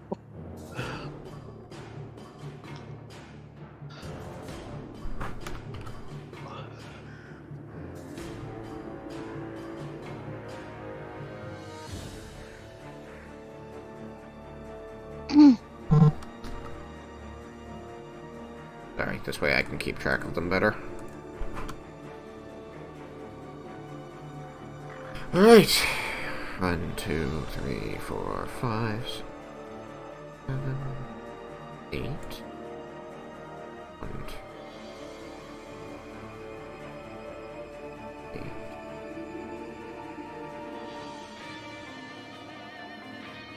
It's going to move. It's going to double move. Get over to here. Yeah. You're gonna see this other one come up, and it sees that it's the other two are engaged with you, and it's just gonna like hunker down in a bush and be growling at you from there. So many doggos.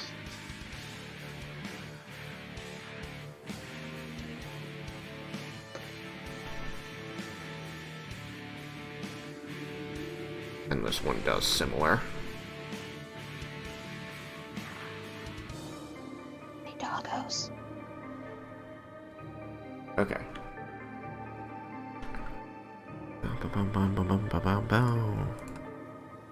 Advance, advance, advance, which makes it Halsey's turn.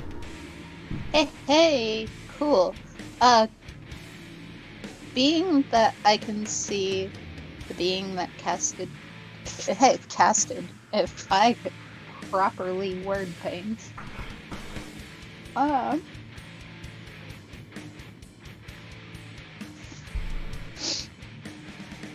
I am going to go ahead and try Eldritch Blasting this person who tried casting a spell at us earlier. Okay. Roll with disadvantage. Oh, shit. Okay. You have a threatening melee creature right next to you. Oh, that makes sense. That was not fantastic. That was a 9. Total? Yeah. Okay, that's going to miss. Damn it. How many more bolts have you got? 3 at this level. 3 total. Yeah. So you have 2 more bolts. Let's see.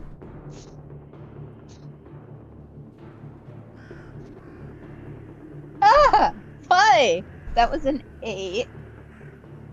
8 total? Yeah. Alright, also misses. 1 more. Son of a bitch. Really hope that... Okay, that wasn't terrible. Give me the total. I'll take it. That is a 26. That's a really impressive roll with disadvantage. Yeah. I know, right? That'll hit. So, where is my D10? There it is. And that is 5. 5. Yeah. Did you, when you created this character, did you remember to select invocations?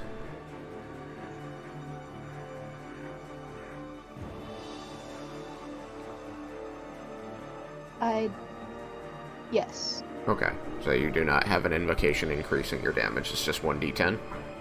Mm-hmm. Okay, so 5 points of force damage. Yeah.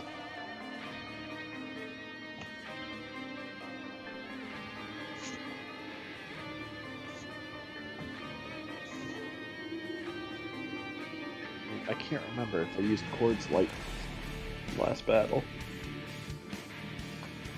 And that ends my turn. I used... Huh? Towards lightning?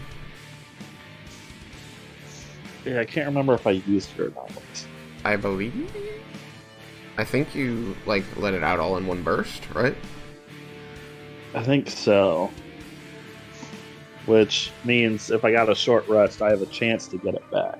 Okay, so roll. But I have to roll a 6 on a d6, so... Huzzah! Nope, did again. Alright. that at least takes care of that. Roll 1 more. Oh, okay. Nope, still no. Okay, just checking. I heard huzzah and got excited for you. He always does this when he rolls. Huzzah! Okay, so Big Baytree's turn, or is it still Halsey's? I believe Halsey is done? I declared ending my turn. Okay. Then yeah, Big Fey Tree.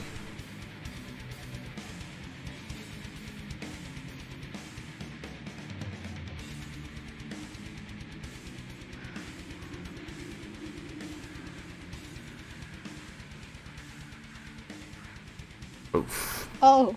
It that's stomps its way up toward the wall.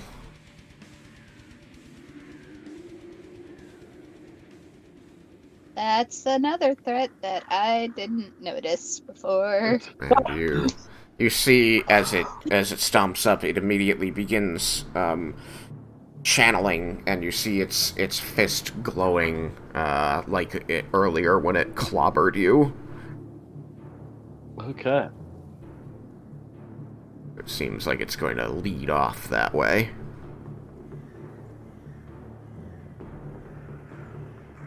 Raiken, it is your turn. How far away is the tree? 5, 10, 15 would put you right next to it on its closest side. Okay. 20, 25. You know, with 30, you can be anywhere you want around it.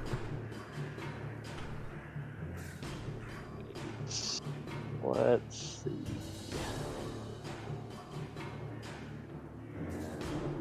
I think I'm going to do.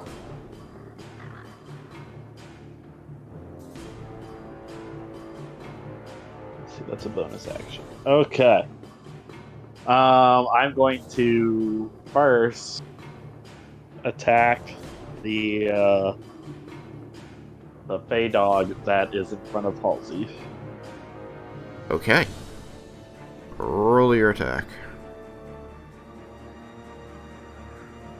Huzzah! 22. A doge. Oh my god. That will hit. Really? Oh, okay. I thought you said they doge like they dodge. I'm like, are you kidding No, me? I said Fey doge. Yeah. Okay. Hopefully this will kill him since he's bloodied already. That is. I have to go back to that. 11 points of non-magical silvered slashing and 3 radiant. Okay, that thing is super dead. Okay. And then if that is dead, I am going to try to make a move towards the tree. Okay. I know there's still another one, but Yes. I'm going to try to move and head to the tree. Okay. 5, 10, 15 movement will get you there. Fey doge is, of course, going to attack of opportunity as you move. For a 21. That will miss. Okay. And then Raiken is going to use a trait of his armor, Okay. and he is going to use Divine Challenge. Ah. You So- shout at this thing in Celestial, effectively saying, "Your fight's with me!" So it has to make a Wisdom saving throw. Okay, decent. Doodly doodly doodly. Hoping that a Fey tree doesn't have high wisdom. It got a 15. It failed. Oh. So, well, we're right next to each other, so it doesn't have to worry about ending its movement any closer to me. Yep. Any attacks that it makes that don't include me will deal damage to it. I have 1 extra AC against it, and at least at some point during my turn, I have to do something against it. Okay. Which I will attack using my second attack now on the tree. Alright. You do see, this thing doesn't really have a face of any kind, but it does have a portion that appears to act like a humanoid head, and it sort of like is looking toward the wall with its glowing fist, and it just sort of twists and appears to be looking toward you now. Yeah. It's me you want. Huzzah! Oh, nat 20! Yeah! Hell yeah. So you crit attack? Yes, I crit. Wow. Lovely. Hey, Let's see. Well, that's the thing now. How do I want to use my reaction? what can I say? I'm lucky. Yep, I'm using my reaction. Okay. I'm using Cord's maximum effort. It is your turn again, so your reaction is back. Alright. Ford's maximum effort. You are doubling up a crit with a... I'm sure you're also smiting, because it's you. Hell yeah, I'm fucking killing that tree. Okay. Cord's maximum effort. Let's do it. Okay, I need to figure out all this freaking dice I'm doing. That's a lot of dice. Okay, so 2 Yep. for regular. Yep. And then... I mean, I suggest you just make 3 piles of dice first, and you go, you know, a die for your weapon attack. I don't have that many dice, that's the problem. Oh, I do. I have 1, 2, 3, 4, 5, 6, 7 D8s. That's a good Because number. everything's D8. Yeah, that's true. Alright, so... Your normal attack is 1 weapon, 1 radiant, so that doubles up to 4 for a crit, which doubles up to 8 for the, Court's maximum effort. So why don't you roll 7 right now, count it up, and then roll an 8th. Okay.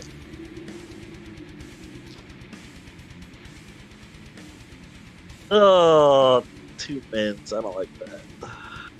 Alright, count it up and then grab one of the mins and re-roll it. 2, 5, 6, 7, 15, 21, 25, and then... Yo! God damn, another min! 26. Okay. Plus the 6, just added to it from Right. the normal attack. So Your 32. normal attack is plus 6. Oh, it's plus, but Yeah. it's... You double all It's damage. not with... double.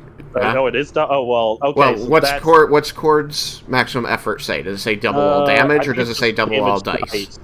Double I all think it's damage just dice? Okay. Yeah. So if it says dice, then don't double the Yeah, so it's 32. 32. Alright, so 32 over here. Now, what level smite are you dropping? I only have 2 possible choices. Okay. So I'm probably going to save the level 4. I'm just going to go with level 1. Level 1. Okay. So that's going to be another 8 dice. So roll 7, count it up, and then roll an 8th.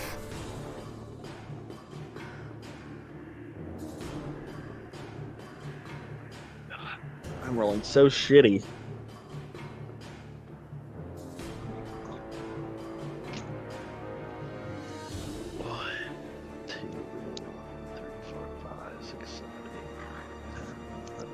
$13, 20,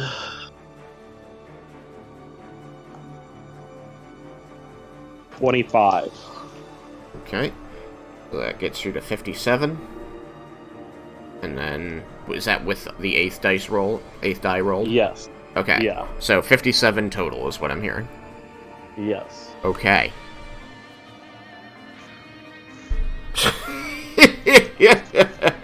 Your armor crackles with energy as you reel back with the axe in hand and strike forward at the thing's leg, and you can feel the boost of energy into your muscles as everything tenses up. You can feel your own muscles straining against the armor as you tense your way through the follow-through of the swing, and you manage to carry the axe entirely through the thing's leg as it teeters momentarily and then crashes forward, smashing itself into another tree and splintering the head-like portion of it.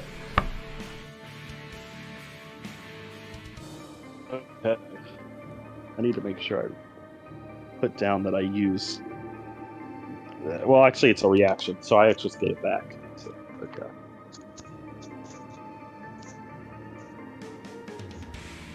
What is? Right? Because it doesn't say that there's... There's a recharge on Cord's maximum Well, effort. what's the... You need to put what the recharge is then, because it doesn't say that. Hmm. I thought it did. I mean, I would assume it's probably a short rest. Or its maximum effort? I think that's daily.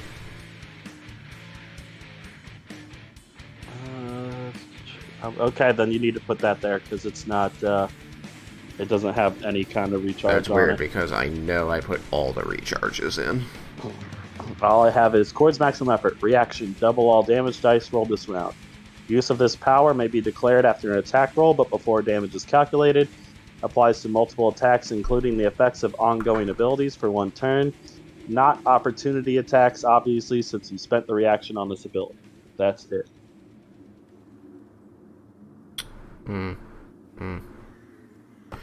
Alright, give me a second.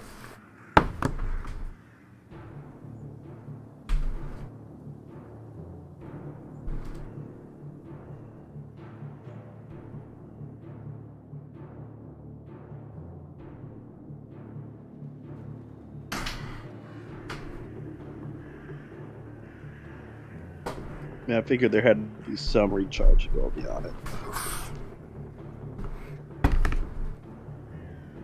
A lot of the powers on the armor are daily, which is why they get to be so powerful, because you only get to use them once.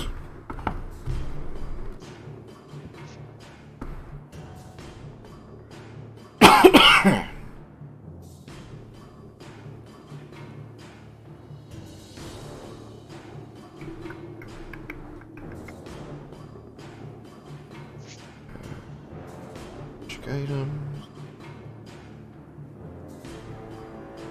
Go. Efficiency. Yes, once per long rest, wearer can spend reaction to double all damage dice rolled on a single turn. So I'll add that in there.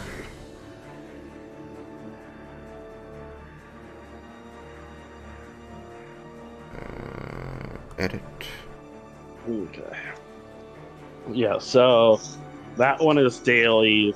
Then the Chord's Lightning has a chance to be on a short rest, otherwise it's daily. And then the Divine Challenge is can be used anytime after a short rest. I get a recharge. Sounds correct. Here. Action. Target. System saving throw. Failed save. Target is required. Challenge ends. Powers expended.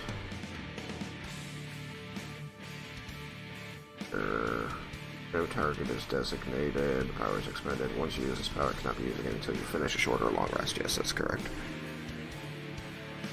So, here... I need a...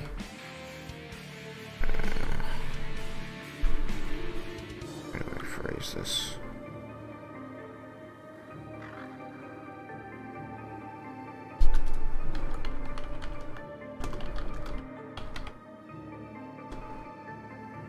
But yeah, I knew it had to be some kind of recharge because I couldn't just go every single turn. My reaction's back, I double my dice. My reaction's back, I double my dice. Yeah, no. That one was always a long rest. I don't know how I managed not to put that in there. Good to know. Save changes. Okay. So, it should be in there now if you refresh. But yes, you manage to kill this creature. Alright. You deal enough damage to take it down. I had to imagine it had to be somewhere around 50.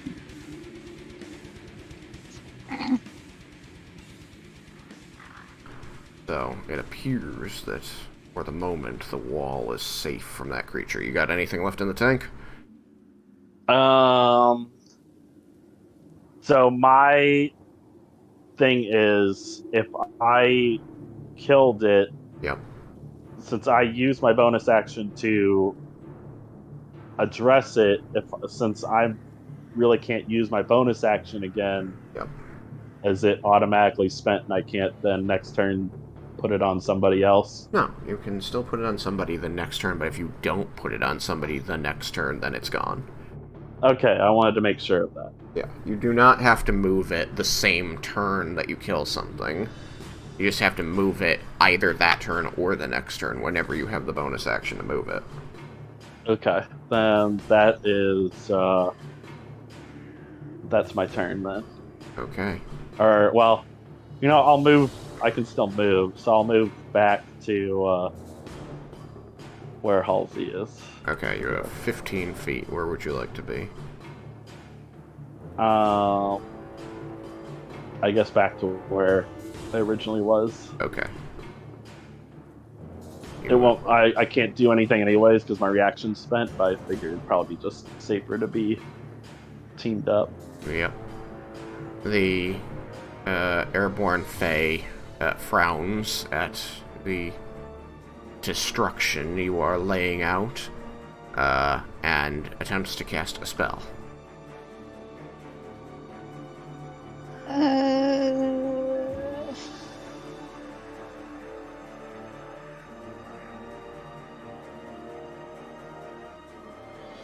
Maybe it wasn't such a good decision to be teamed up together. This is gonna be bad. This is gonna be a fucking AOE, I bet.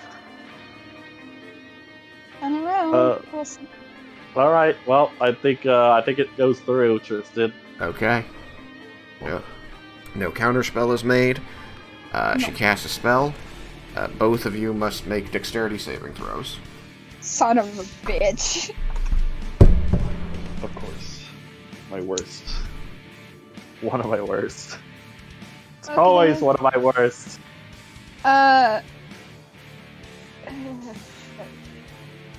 Okay. That's not terrible. 15's enough. So the DC was 20. That is definitely not enough. That is not enough here either. Okay. Roll it for the Blink Dog. Blink Dog fails too. Ba-ba-ba.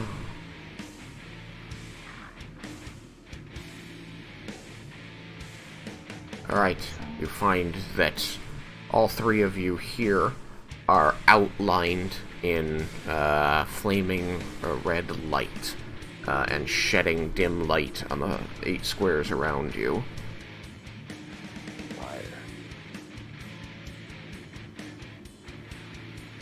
And she just sort of smirks from her position in the air.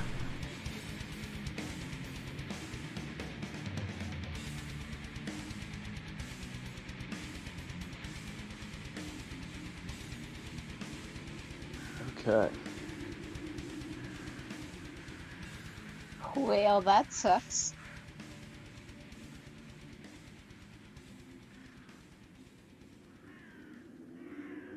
Alright. Which means that it is A's turn. A is going to make a check. Ooh, nice. Good to know. And is going to attack Halsey. God damn it. Scoring a 28. That is going to hit. Okay. 14 points. 14. And your reaction is spent. Alex? Yes.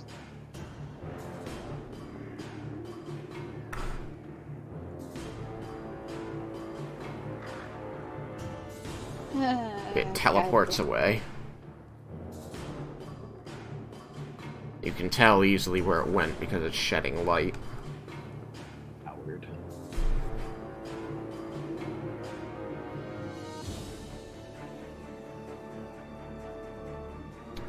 And after it teleports away,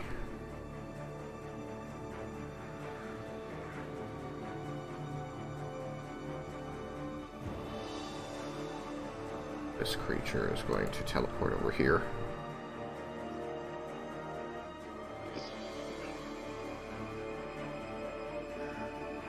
It's here. She's large. Yeah, there we go. Oof. Alrighty. That ends that creature's turn. We go down to C. Where's C? There's C.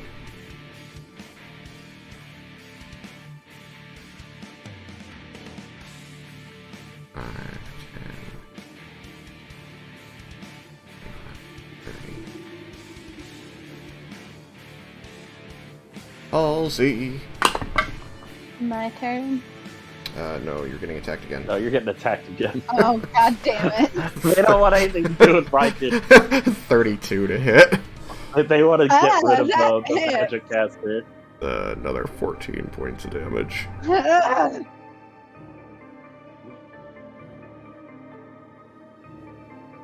It's going to Son of a bitch. run over here.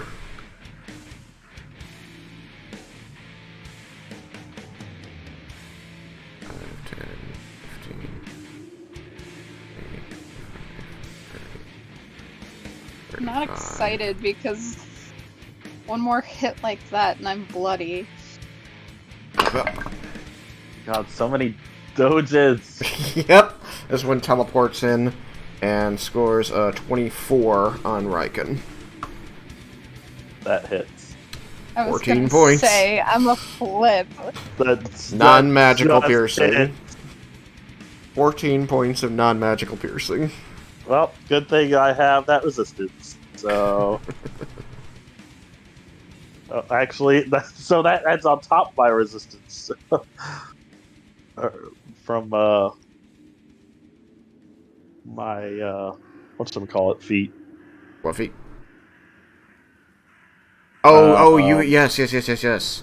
You have the, Potion of Invulnerability giving you resistance, and then you have your feat, which allows you to resist another 3. Yep.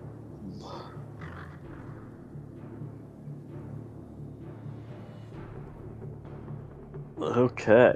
I'll be more than fair and let you have it before reducing it by 3, rather than reduce it by 3 and then have it. I mean, it's whatever you want to do. I want to do that. Okay.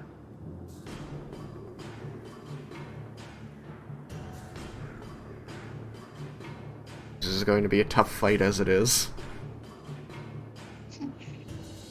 Yeah, I actually did not see that last one. That last doge. 4 doges. Alright. Screw the doges. Jesus. After that one makes a successful bite on Raiken, you're going to see the deep dark shadow of the creature floating inches above the ground next to you, Halsey, lunge forward and claw at you. Not her, Great. her shadow. What, huh?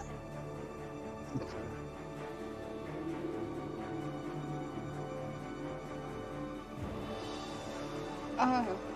Okay. Okay. So, that makes a claw attack. Oh, great. Boom. 28 to hit. That hits. Alright. You will receive 10 points of psychic damage. Okay. And then it attacks Raiken because it can attack up to 10 feet away. Jesus. 23.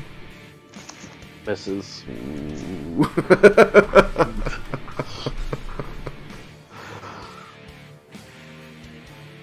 Alright, Halsey, your turn. Give me one quick second. Let me Thank figure. God for that Oh, cloak of. Yeah. Resistance. Yep.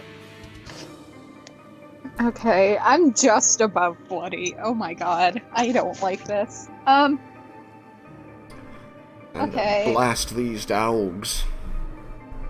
Yeah, I'm gonna send one bolt of Eldritch Blast off to one of those. Alright, remember all of Both. that your Eldritch Blast bolts are at disadvantage. God damn it! Unless you Yeah. move. Where can I move You can to? literally move anywhere. Just if you're You're standing here. For a It's reaction. just, you know, there's two creatures there that could take attacks of opportunity against you. I don't like that. Do you have Oh. do you have a teleport? Wait, do I think I might actually? Teleport avoids attacks of opportunity.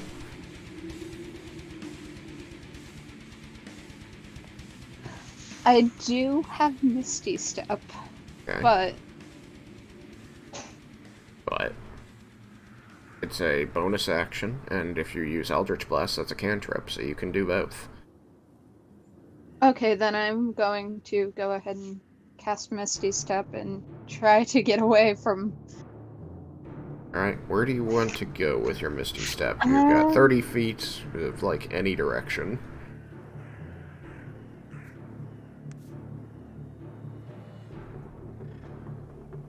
I'm gonna stick near Raiken, so I'm not gonna go too far. But Anywhere in this dome.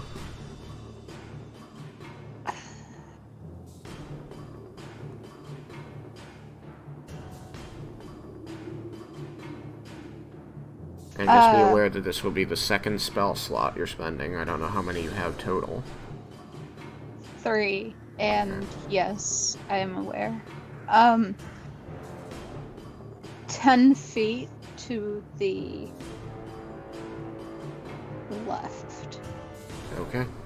You're just gonna poof yourself to the... Just so you know, if you only go 10 feet, you're still at disadvantage because of this wolf. Oh, I didn't notice that wolf. So, where would you like to go? Another 5 feet? That's safe. Yeah. Okay. You poof yourself 15 feet south. Yeah.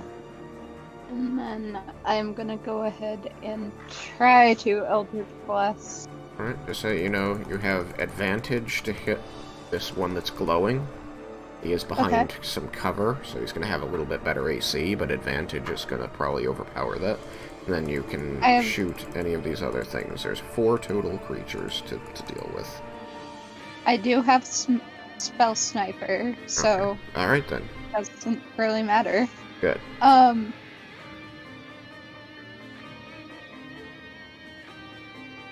gonna try hitting that one, the one that I will have advantage on. Alright, Doge A.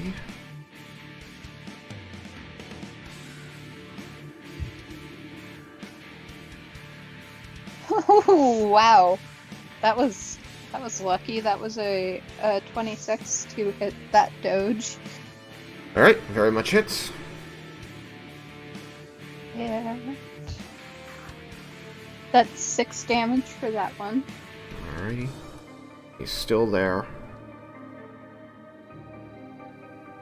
I'm gonna go ahead and try getting the one that Raiken previously attacked. Okay. Don't have advantage. You also Raiken hasn't attacked any other wolf other than the one that he killed. Yeah, it's true. Oh. The other 2 are all at full health. Oh. Well, let's make one of the 2 near Raiken less of a problem. Alright. The Hopefully. one right next to him, or the one that ran a little bit away? The one right next to him. Okay. There's D. Doge D. Roll the hit. And that will be a... Give me one sec while I...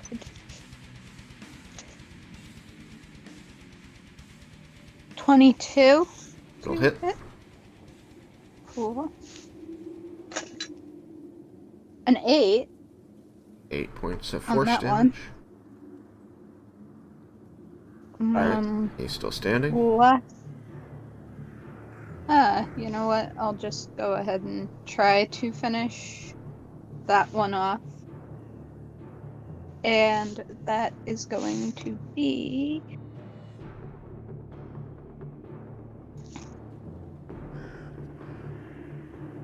a 22 hit. Yes, That one. that will hit. And 7 points of force damage. Okay, Doge D next to Raiken is bloody. Cool. And Nice. I end my turn. Alrighty.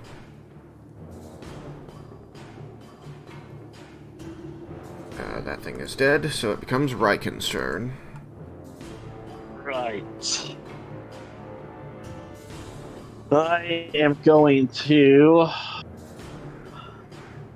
use my bonus action, which is bring my armor of cord up again.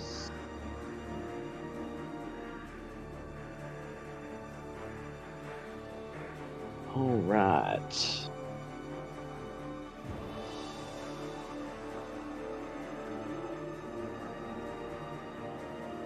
I am going to use my divine challenge Okay.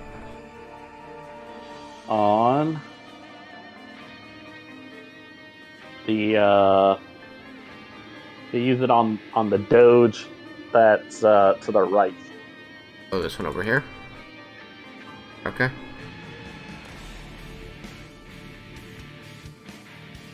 Yeah, that one. Okay. Yeah. Sorry, mine was a little late catching up. I am going to use my first attack though on the doge next to me.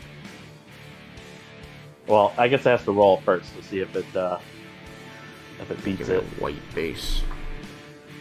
Oh, wait, yeah. Wisdom saving throw. It fails. Okay. It is challenged. Okay. But first I attack the doge next to me. Okay, so you're gonna attack the Doge and then challenge the other one. I mean, I can challenge the other one. I just, at some point, I have to make some kind of Effort towards it. Okay. Then, that's fine too. You challenge it, you turn, and you're gonna smack this other thing. Roll the smacky. That's going to be a 30. Oh my god! That's gonna be a hit. Yeah, I got a 19. So You know this thing is bloodied. yes. Just doing normal. That is 10 points of non-magical silver slashing and 7 radiant. Okay, yeah, this thing is extremely dead. Okay. Then 10 points over its HP. Jeez. Bleh. Yeah. I am going to... How high up is the... Oh, she's just floating just above the ground. Like, she'd still be considered on the ground for mechanics purposes. Okay. I am going to move to where I'm, like, in the space, like, below her, essentially. Like, not underneath her, obviously, but the one, like, closer to the dog. Do you want to move about her so that you're, like, between her and the still standing dog, or are you trying to stay on this side of her? The still standing dog. Okay, yeah, you can do that without provoking any attacks of opportunity. Yeah, I still wanted to be, like, right next to her. Yeah, she's a large creature, it's just when they're flying they get small bases. Mm-hmm. She's 2x2. And then I'm going to attack the Doge, though. Okay. Attack you, the Doge. 28. Did you say 8? I said 28. Oh, 28! Well, I was yawning at the time. Rolls. I was yawning at the time, so I only heard 8? Yeah, a 28's gonna hit. And that is 12 points of non-magical sylvan slashing and 5 points of radiant. Let's see, right? 12 and 5, you said? Yes. Oh, very nice. Let's see. Yeah, let's see. Okay, so this one is bloodied. Okay. And that is my turn. Okay. Raiken's turn ends.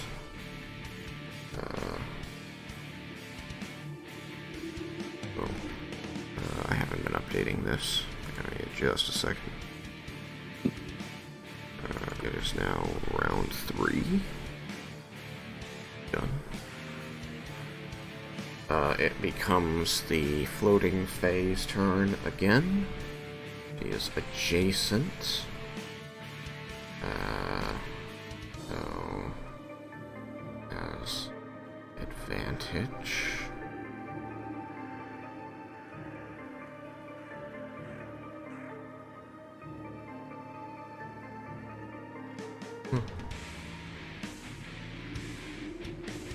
Interesting.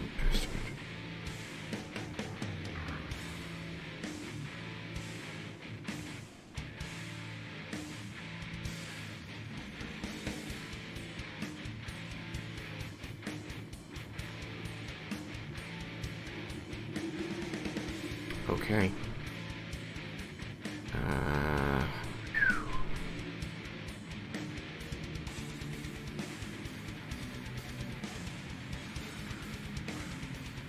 Yeah. I don't know if I like that laugh. I don't either. Definitely pulling out a trump card at the moment. She's going to sneer down at you as she's, larger than you, Raiken, and she's going to bring up this long-fingered, dark blue hand and point a little past you, out over here, basically.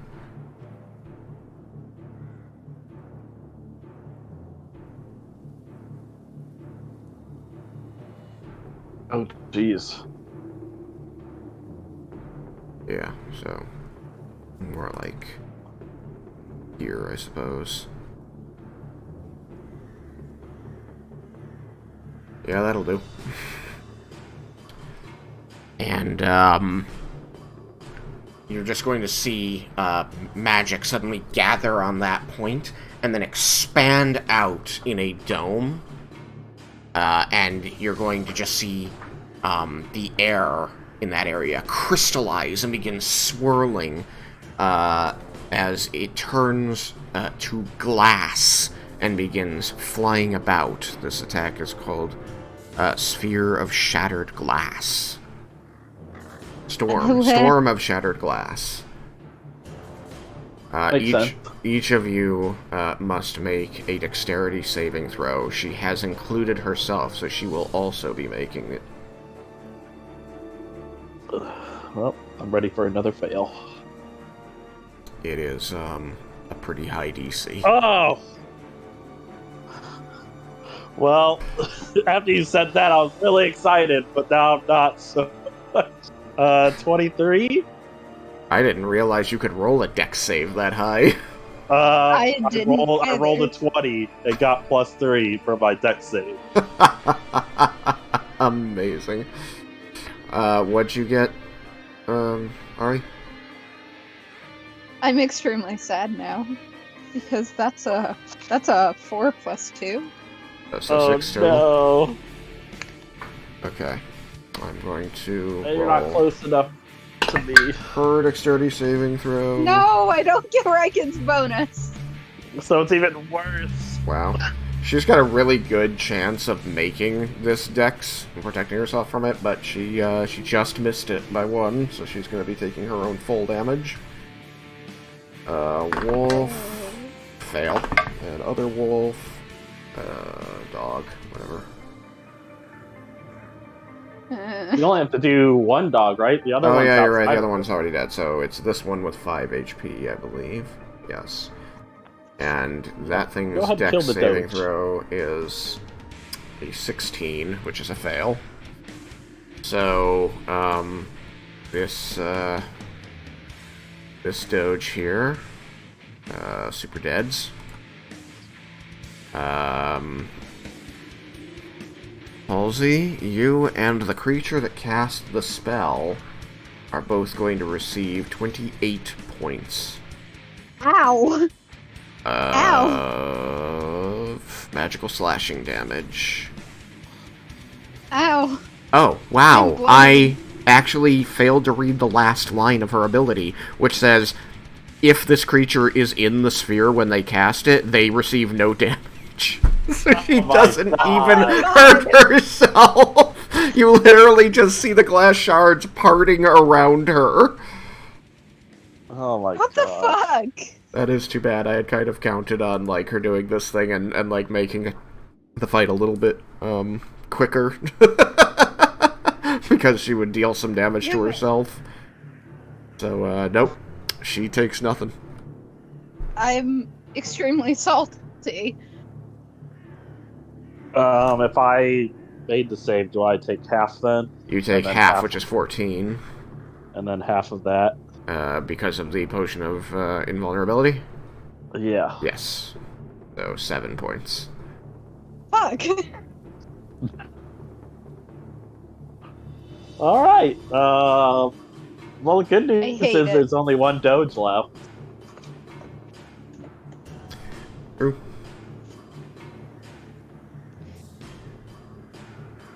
It is true. Is she doing anything else? Nope. She, other than sneering at you as she takes no damage from this storm of shattered glass that she included What? herself Wait. in. No.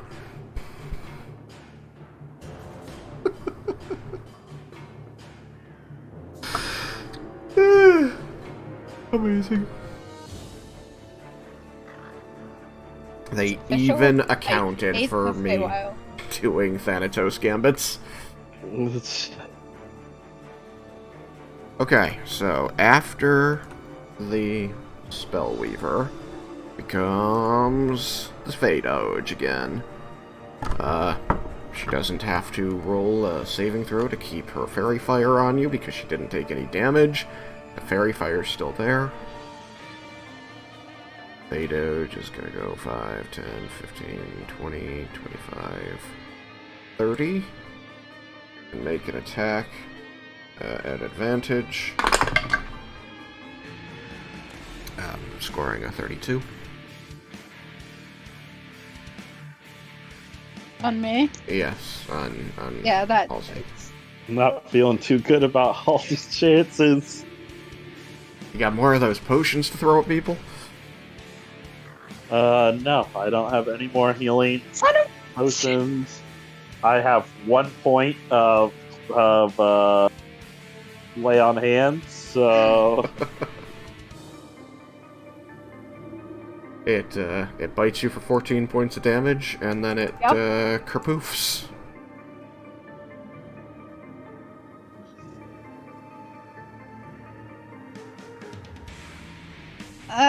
God.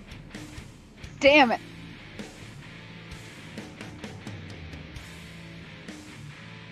goddamn bullshit couldn't hurt itself even.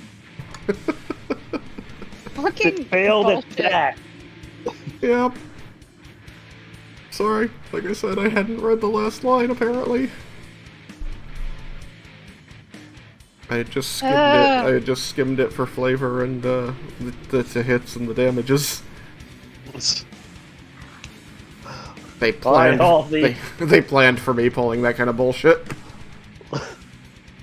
What'd you say, Alex? I said, "All right, Halsey. It's time to pull out all the stops." I think it's your turn because there's only one Doge left, and it went."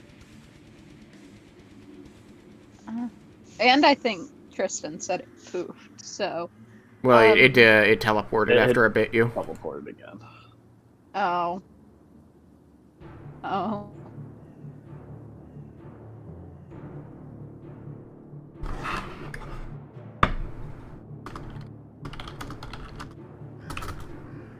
How far away am I? Looks to be like 15, 20 tops. Actually, wait. I think only 15.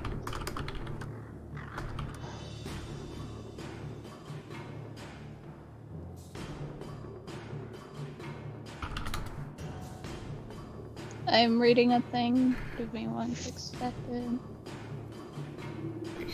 Oops, wrong window. This window. The blink dog wind. Bop, bop, bop, bop. Yes, it is Halsey's. Yep. Correct. I'm really freaking hoping this works. I am going to go ahead and cast Witchbolt.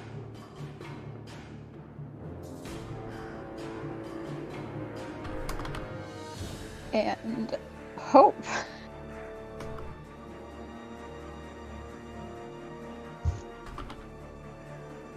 Okay.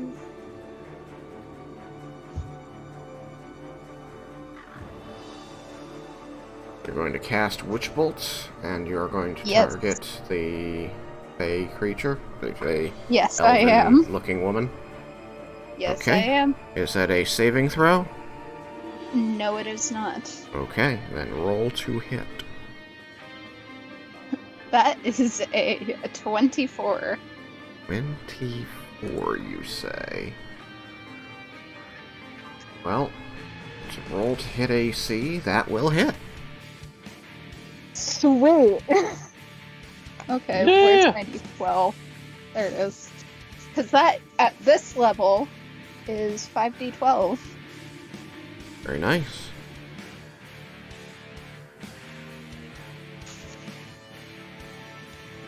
So, give me 1 second while I roll out.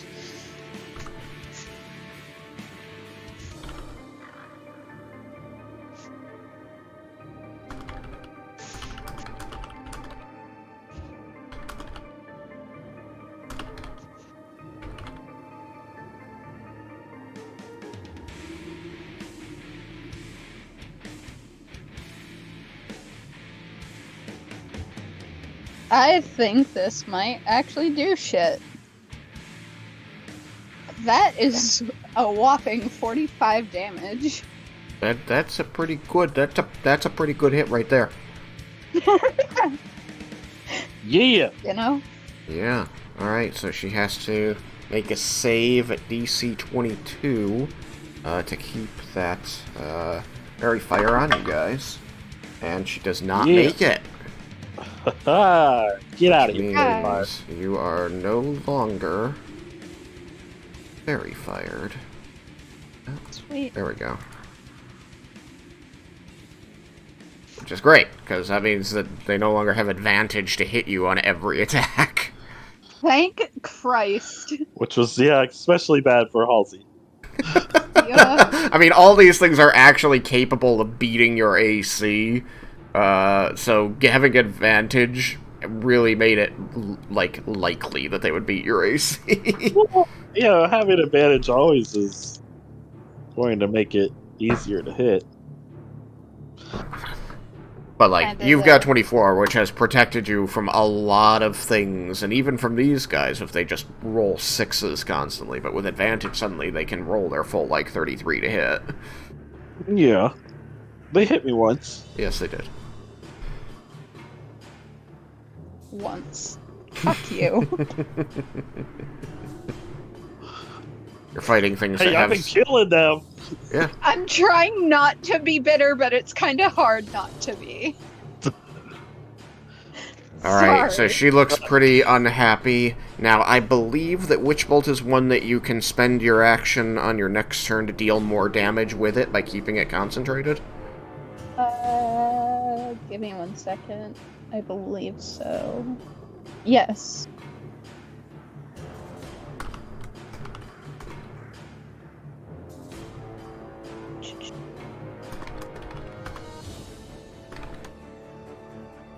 Beam of crackling blue energy lanterns.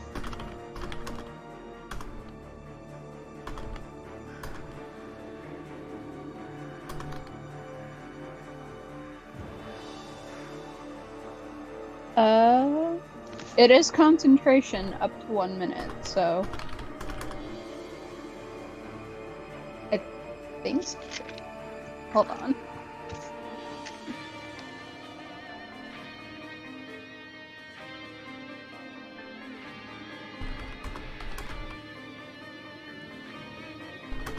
It does not specify.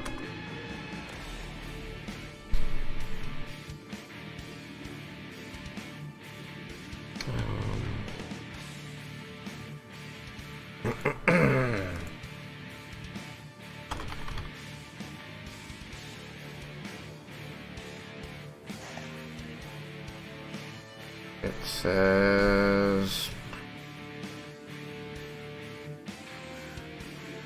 On a hit, the target takes 1d12 lightning damage, and on each of your turns for the duration, you can use your action to deal 1d12 lightning damage to the target automatically.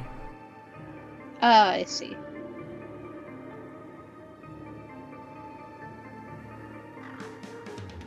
Okay. So, it's increased to 5d12 for the initial hit, but the subsequent hits stay 1d12, just so that you're aware. Okay. So... you should think about, on your next turn, if you want to just deal the... it'll be an automatic d12, no roll, but it uses your action. So you can't do other things, or if you want to, like, cast something new and let it go. But, like, it's a... not having to roll the hit is nice, but being stuck with just the 1d12, you know, maybe you've got a better roll, but, like, 3d10s if you do, Eldritch Blast, you know, average damage is better on that, assuming you hit all three. Yeah.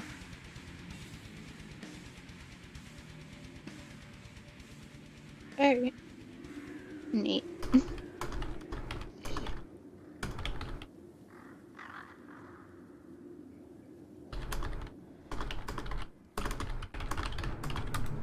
Wait, so is it back to my turn then? No, that you have... Okay. It is still your turn. You spent your action casting a Witchbolt and dealing 45 points of lightning damage to this person who did not seem to be weak or resistant to it. Okay. So you can still choose to move if you want.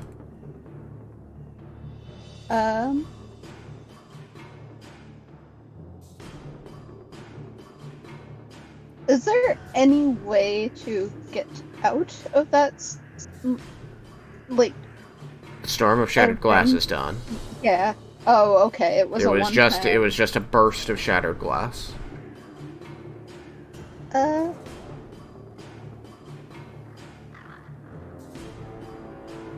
Where be Raiken?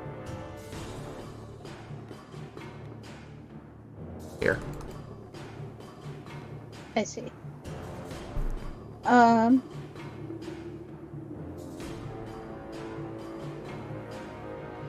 I'm gonna keep my distance personally. Okay. I mean, you've got ranged attack, so it makes sense. You can run further away. Yeah, I'm gonna go ahead and do that. Raiken, when two guys were nearby each other, did you remind Halsey that she gets your saving throws? No, Raiken. I don't know if Raiken would even think about, like, telling people that they would get a bonus. So. Well, he doesn't have to actually tell them in character. If he considers them an ally and wants to give it to them, they just have it. I mean, Raiken would give it to her. Okay. He just wouldn't say anything. Like, he wouldn't think to say anything about it. Alright, well, I don't remember if it came up before or not, but when you were nearby Raiken, you did feel this, protection, this feeling of safety near him. Oh.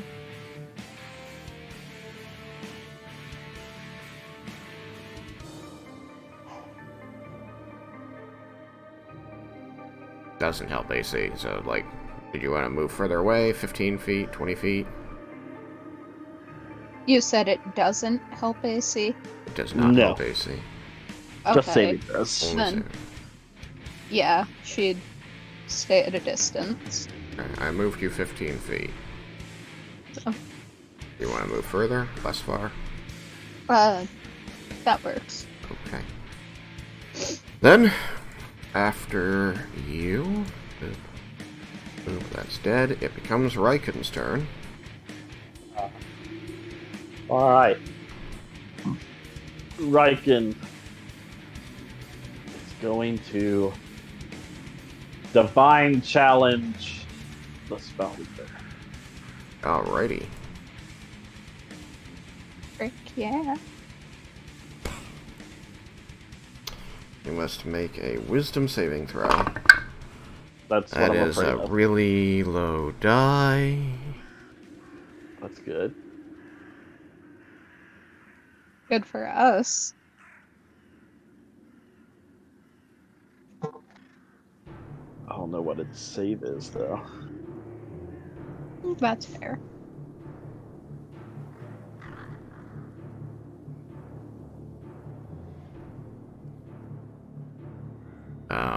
You do see this,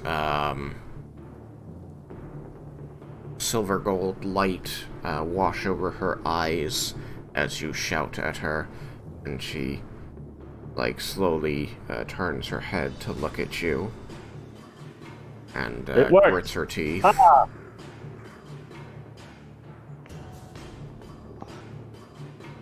Good.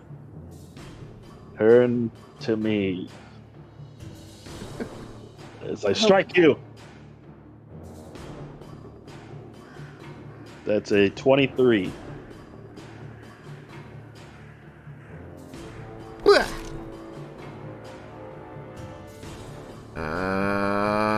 23 will hit. Alright. Huzzah! That is 12 points of non-magical silver slashing, Alright, she appears to And- take it.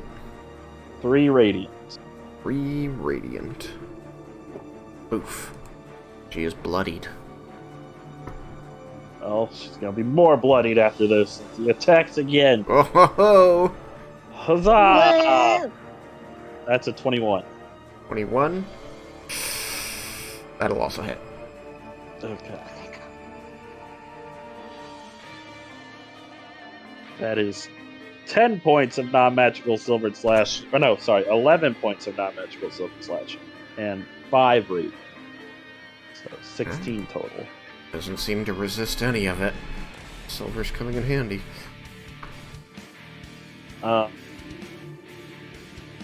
And that is my turn because Okay. I used my bonus action already. Yep. Nice. She is, she's bloodied. Okay. After you go, it becomes her turn. Please don't target. She is going to cast a spell. Son of a bitch. Counter spell. Okay. Roll it. Oh, shit.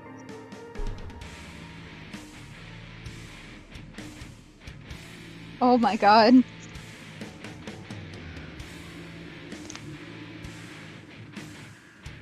A good oh my god or a bad oh my god? I don't know. That's a 20 total. Well, that means that you Actually- counterspelled up to a 10th level spell. Would you roll a 17 on die? I got a 13, but my thing is +7. Why is it plus 7? You have 24 in charisma? Wait, it is. Hold on. You have plus 2 in charisma, which means that you got a No, I 15. Idiot. Yeah. Okay, that's very important. That's Oh, why I just- told you it's just a d20 plus your spell casting modifier. I temporarily forgot that. I am. I'm gonna use my inspiration Okay. because I do not feel like that is going to be significant enough. Okay.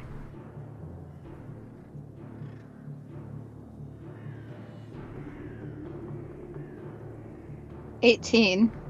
Okay. You successfully counterspell. Holy shit! I was holding my breath. She was holding a ball of light and pressing it against her own chest, and the light is suddenly snuffed out by you.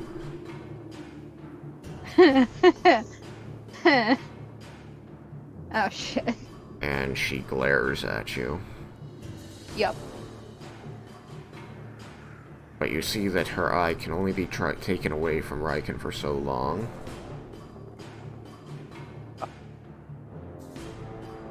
It's irresistible.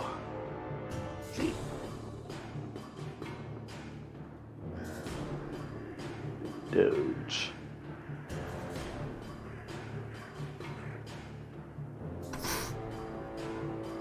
Appears next to you. Rolls without advantage. But still rolls high. So a 29.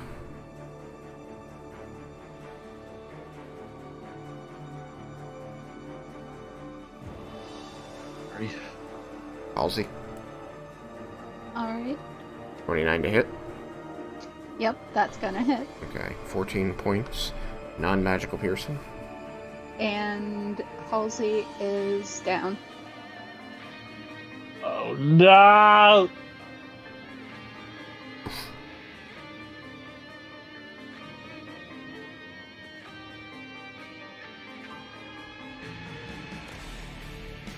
And the dog runs away.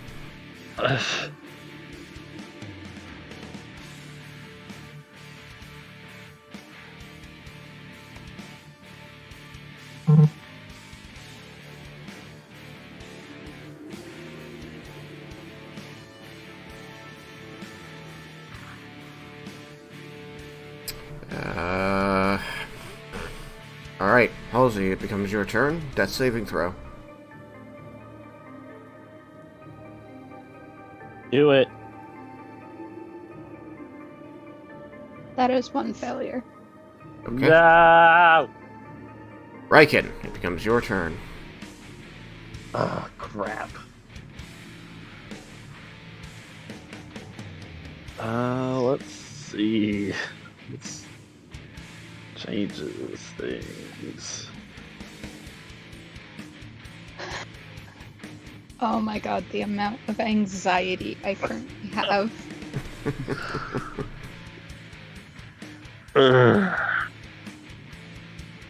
How far away is Halsey? 5, 10, 15, 20, 25, 30, 35, 40 feet to get adjacent to her. Oh my god, that's so far away.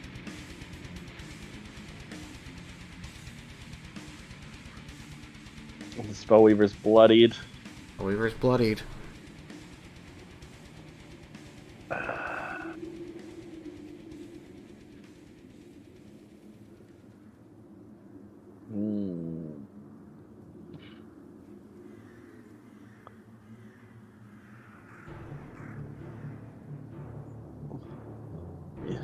Check something.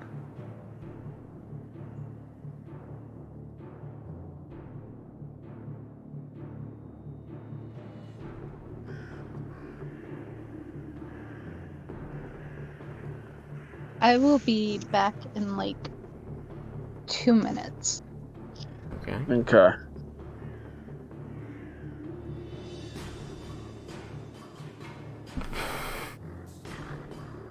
Is it time to climax song already? Oh my gosh.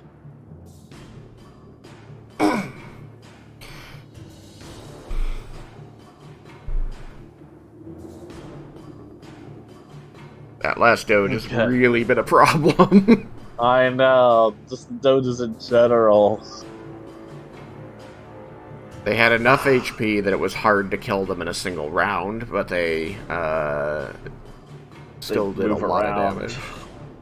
Like, they had low HP, but enough that they couldn't, like, just kill them. And then they were able to hit really well and do a lot of damage. Okay, well, I'm going to use my bonus action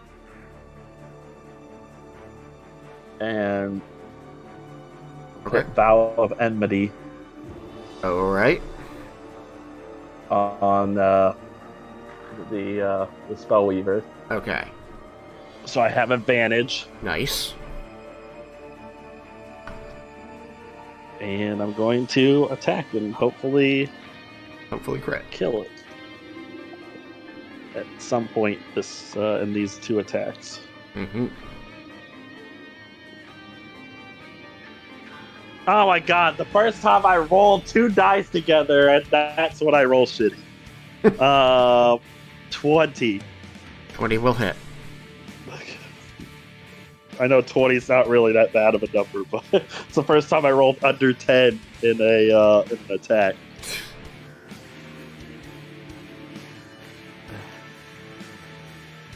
Okay, that is 11 points of non-magical silver slashing and 7 points radiant. Okay. He's clearly weakening. I will attack again. It was already bloody and it's getting worse. Jesus. Both times I've rolled a 1 on one of my dice. 21 though, so that will hit. Yes, that will hit. Do you want to smite now and try to finish her, or are you still waiting for a crit? I don't want to smite. Okay. I have one 4th level spell slot left, and I'm saving. Okay. This time for a good cause. Okay. So 11 points of non-magical silver slashing Alrighty. and 2 points radiant. 2 points radiant. She's looking really weak at this point. And that is my turn. Okay. I can't believe I have advantage, and that's when I start rolling low. Yep. At the end of your turn, she makes a swing at you for 26 on AC. That will hit. Alright.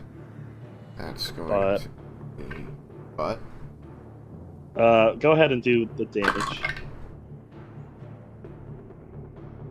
10 points of piercing damage, non-magical. Okay, that's the full amount. Yes. Okay.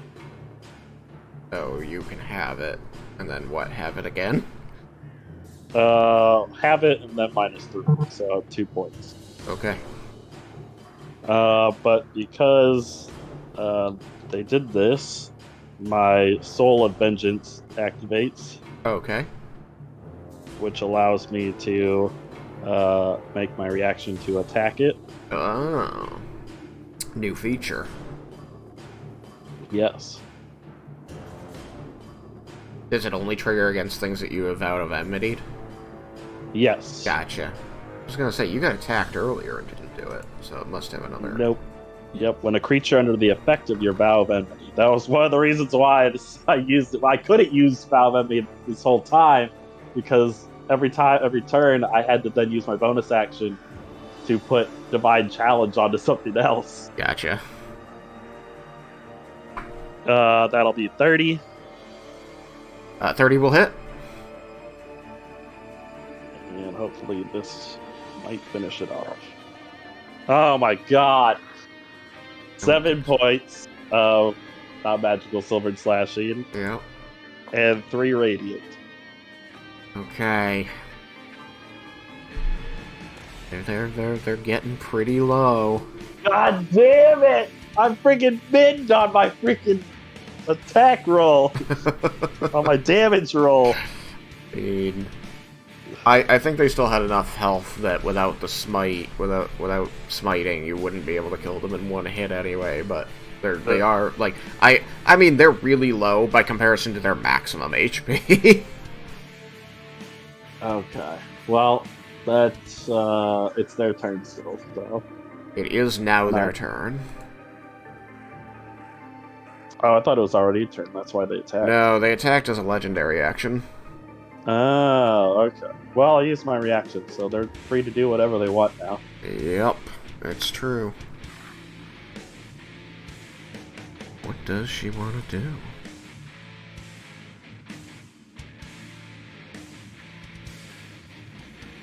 Guess we'll just check funsies if that comes back. It doesn't. That's good for you.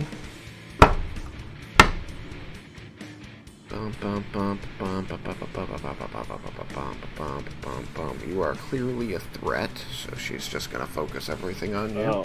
Oh. Also make sure to roll. Yeah. I don't think we've been doing that. Okay. To roll to make sure Divine Challenge stays. Oh, because she can make a save against it each time? Yeah, let's see. I believe she can save against it at the end of each of her turns, but if, like, an ally hits her, she gets an automatic save, an instant save. The target may repeat the save at the end of each of its turns. Yep. The target may make a DC 15 Wisdom saving throw to end the effect anytime an ally Right. deals damage. Yeah, and that's the honorable duel portion of it. So if somebody else gets involved, it gets easier for them to break it. So it's a DC 20 Wisdom saving throw. Yes. Yes. Okay. She does not. I'm making it early, I guess. She doesn't make it, though. So she's going to attack. Well, I mean, because she should have done a 15 earlier when she got Witchbolted. Okay, well. So that one is still not a 15, so... Okay. Ba-bum. She's going to attack you. For 22 on AC. That will miss. She's going to attack you again. For less.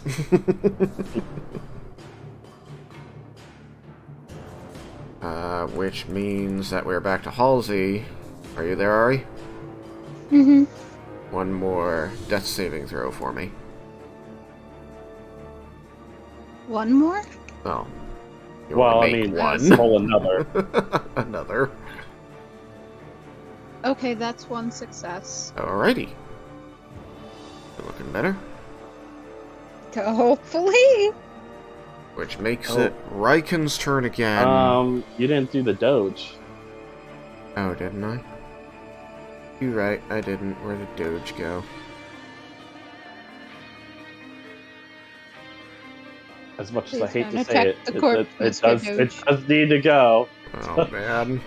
But it's gonna murder! Please don't! Well, hopefully it doesn't crit. And then they'll just have one. It automatically crits if it hits! I forgot, yeah.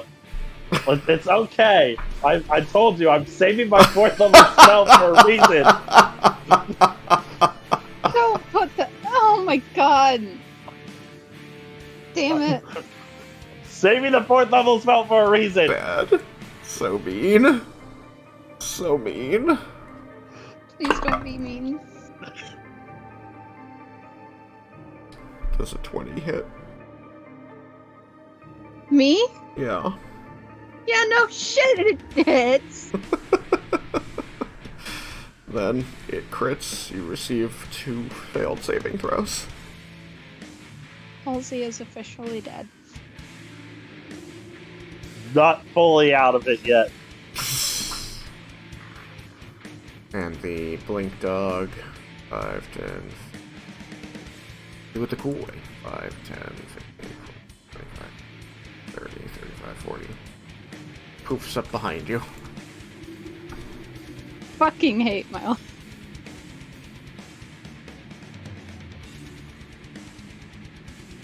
Well, to be fair, I don't think you.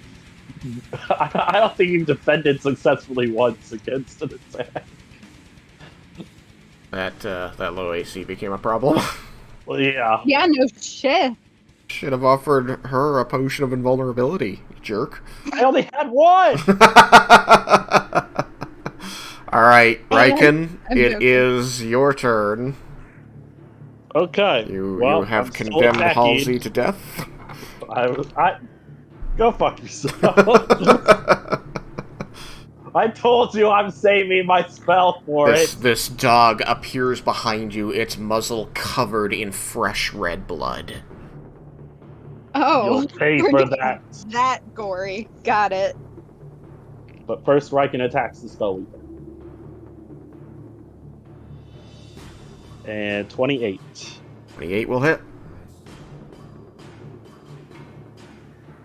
And that'll be 12 points of non-magical silvered slashing Alrighty. and 7 radiant. Alright. It is still standing. God damn it! Damn. I'll attack it again! Okay. Uh-oh, this is my lowest roll yet. This might be my first miss. Oh. 16. 16. You have any inspiration? I think I might have enough for one mulligan. Don't waste your mulligan. I mean, this is kind of important. Looks like, Ari is giving you a mulligan. Aww. Got you, homie. So, am I just able to roll one dice? Or do I get to re-roll both of them for advantage? Reroll at advantage. Okay. I rolled a 5 and a 4 the last time. Unfortunate. Don't do that again. I was gonna beg you. This isn't much better. 18. 18 hits. Oh God! Oh. What are you doing, Dice? Why are you turning on me like this at the end? This creature Okay. has 17 AC. Oh! So you rolled 16 for just barely a miss, and then 18 for just barely over. Okay. 14 points of non-magical silvered slashing and 3 radiant. Please tell me it's dead. I'm sorry. Nah. She dies. Oh God, I was like, is this gonna be one of Tristan's Oh my bullcrap God. where he's like, he pretends that he's not gonna kill it and then it does? Okay. I turn to face the Doge. Mujafaka. Unfortunately, I don't have anything to do anything to it this turn. Alrighty. We enter round 6.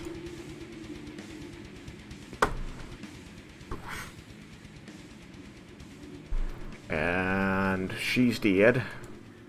Doge, with bloody muzzle, is going to attack.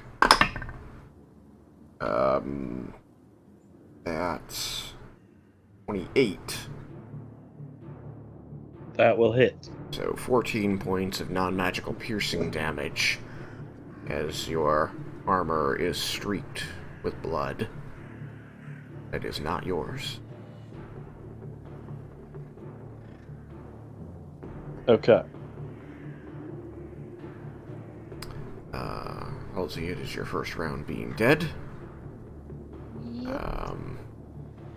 You do feel a weightlessness as you feel yourself lifted into a vertical position, though you don't feel as though you are standing. You feel as though you are floating. And you find yourself surrounded by an eerie mist as everything around you, all the landscape and trees, seem to have gone gray, black and white, and lifeless. All of the movement around you seems to be in slow motion. Things leaving behind images as they move in this ghostly manner.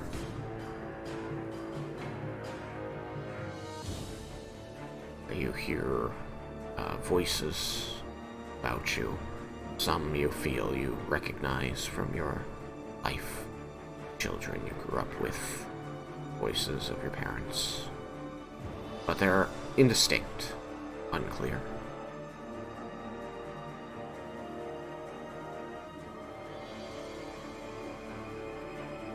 Raiken, it is your turn.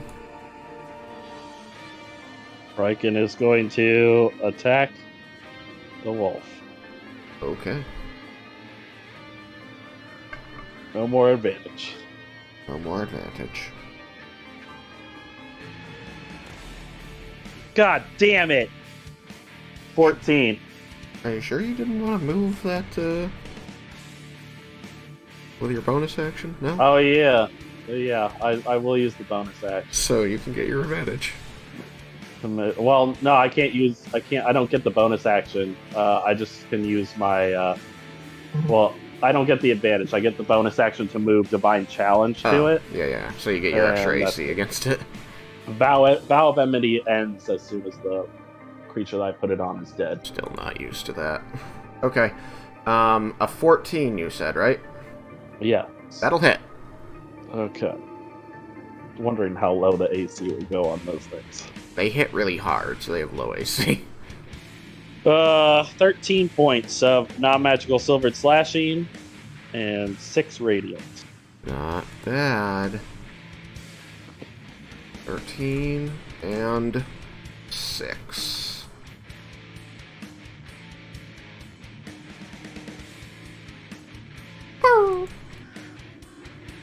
It dies.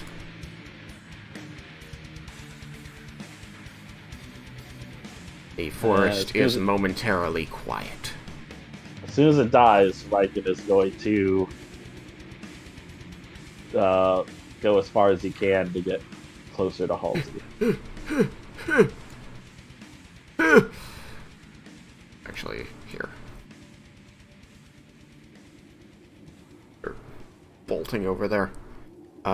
Nothing, no one else is in the initiative, so it's you again. Okay, then Raiken will go up to Halsey.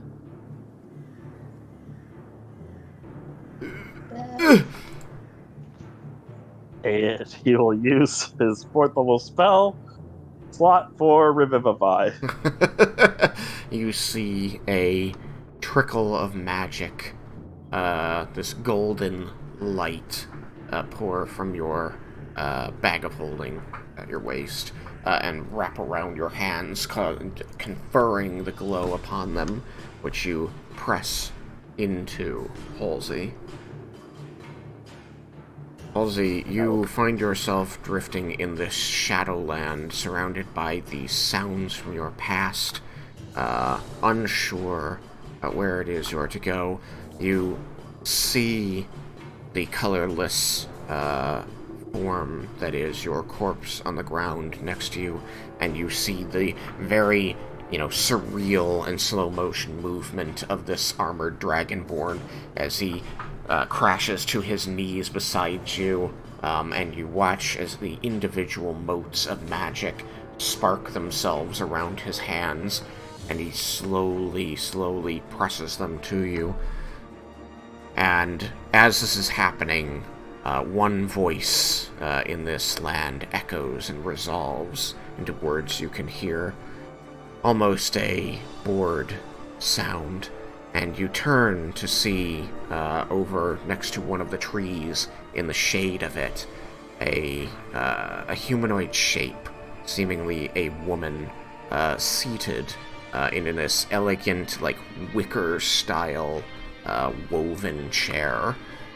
One knee crossed over the other, with what looks to be a book in her hand, and she brings one long, nailed finger up and turns the page slowly before saying, disinterestedly and without looking up, "It seems it isn't your time yet."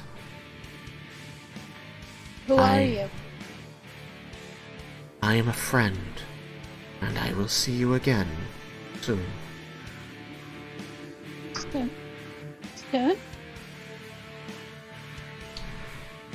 The voice sounds as though she may be smiling, but when you focus your eyes upon her, you realize that there is a porcelain mask, expressionless, and in the shape of a human woman's face, covering her own visage. And she raises a hand over the book and brushes her fingers towards you. Says, "Go on then."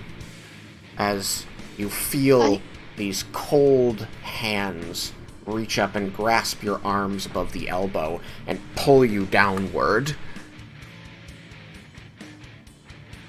You find yourself struggling on the ground, struggling to pull air into your lungs. The color has returned all around you, no longer gray, and you find that your field of vision is filled by the helmeted and visored face of this Dragonborn, as he seems to have his hands on you.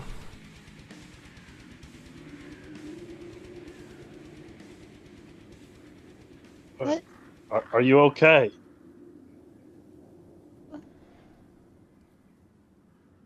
Lost for words, Halsey would immediately try to grasp onto Raiken, pulling him almost into a hug. I.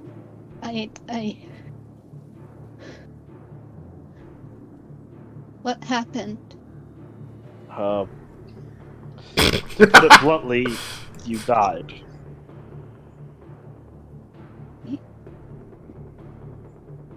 That looks so odd.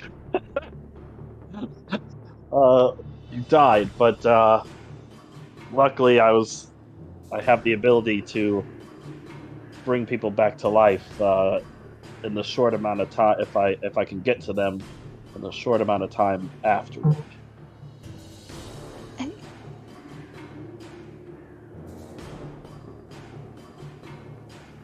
You find a rough patch of flesh, scarred as though recently healed, around your throat, Halsey.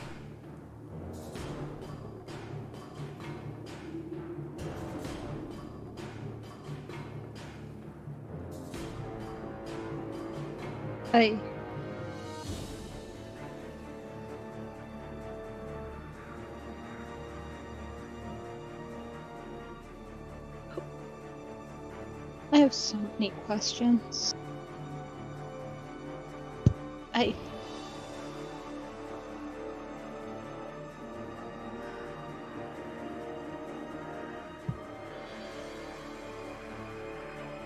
Well, I perhaps then they can be answered.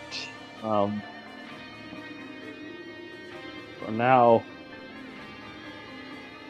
it looks like we might have gotten through it.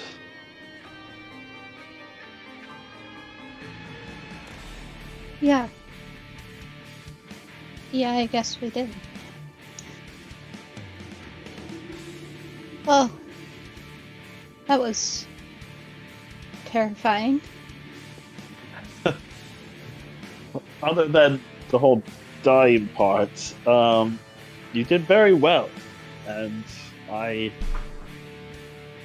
thank you for helping me defend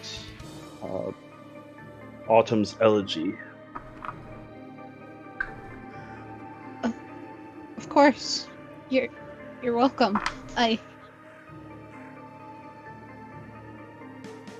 Of all things to happen today, I wasn't really expecting this. Yes, it seems these are normal occurrences. But usually, Have you died, Raiken? I have not. I unfortunately haven't had to undergo such a thing. I have seen several, though, that have gone down that I've ended up able to bring back from the dead. So I've heard about what happens, at least in their eyes, and it does seem a little scary, a little intriguing, but scary. I. There was a woman. What did I. she look like? I don't. Well, I didn't see her face, but it, it was. There was a mask. Porcelain mask. I believe? I couldn't exactly tell. Uh, Hmm, uh, Not sure what that could be. I've had a party member mention the Raven Queen, but they never. I don't think they ever said anything about porcelain mask. Is that correct, Tristan? I mean, you know that statues of the Raven Queen as worship of her is widespread and common. Yeah. Depict a cowled woman, this cloak seemingly made of black feathers, wearing a mask of an expressionless human woman. Oh. Okay. But I didn't remember the mask. I figured like the cowl and all that. Yeah. Okay. Then Yes. Riken would have. The mask is a symbol of her worship. Okay. Riken would instead say, well, then that perhaps could have been the Raven Queen. Interesting. I've kind of stolen a few people away from her now. So you might be on. Well, hopefully she just figures that the people will join her later. Yeah, That's about it. I suppose so. Uh, shall we get back? Uh, unless there's any more danger. I. Don't detect any more danger, but so I think for now we should return back to the party. Are you going to be okay? I suppose I should be.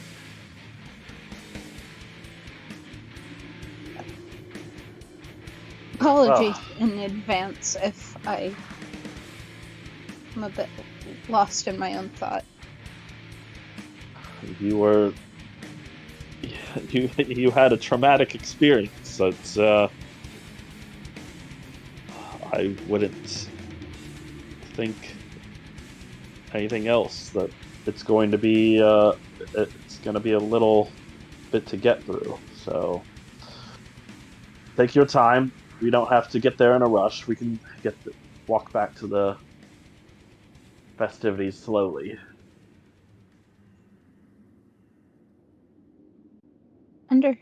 Understood.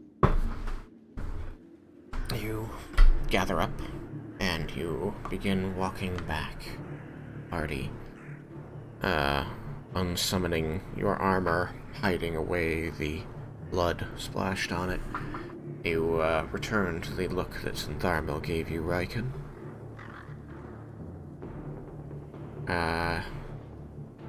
As you re-enter, Zentharmil simply watches you closely, but does not say anything, waiting for some signal that you have taken care of business. And when you nod to him, he simply returns it and returns to his conversation. The party carries on. After all, it's only just begun.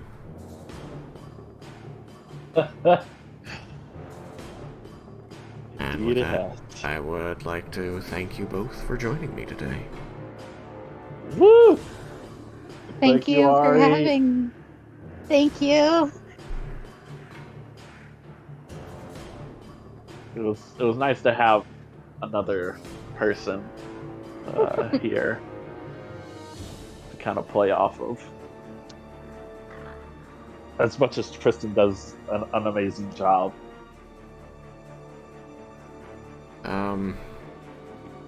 That looks like 8,000 experience each. 8,000 experience. If only. Yeah. I didn't think I was getting any extra experience from this. Oh. Fair enough. Couldn't remember. But I mean, what if we you're agreed giving to. it, then I will gladly take it. Mark it down in a margin somewhere, and I'll think about it later. Okay. I just didn't want to, jump ahead of everyone just because they don't get this experience. Yeah, no, I suppose it's true that you are gaining the experience for the sessions they play, so yeah, that's fair enough. But, just so you know, that was a fight worth 16,000 experience total. It was a good, challenging fight. That was yes, yeah. You guys handled it really well. I'm really proud of you going and making the call to take down the Trent right up front and blowing your big hit on him, because dropping him in one hit really saved you some problems later. Oh yeah, well because I remember the first battle. I'm like, that's what basically screwed up the wall. I'm not having that happen again. Yeah. Revivify brings you to 1 hit point, correct? Yes. Okay. Cool. Well done. Yeah, everything worked out pretty well. Like, if I didn't have that potion of invulnerability, if I hadn't used that, it probably would have been even tougher. Luckily, because of that, and almost everything was not magical, I'm still not bloody. So, Wow. I am extremely jealous. You were only getting hit for 5 points of damage at a time, 3 times the whole fight. Yeah, that that extra HP that you gave from while talking to the mistress by the pool. 17 points. That's the damage that I took total. Wow. Yeah, that potion of invulnerability was a good idea. Mm-hmm. But you were also much harder. You were much harder to hit than Halsey, so she became a prime target of the dogs. True. After the first couple hits, they were just like, I'm just gonna target Halsey. This thing's hard to bite and not tasty. Alright, well, you both did it excellently. Very well role-played, very well thought. We are Thank you. at over 3.5 hours now, so that's kind of what I expect. Smaller groups tend to take longer because you're not setting time limits on things, and you can really get in depth on stuff, so this isn't a surprise. But, thank you both for being here, and, Thank you.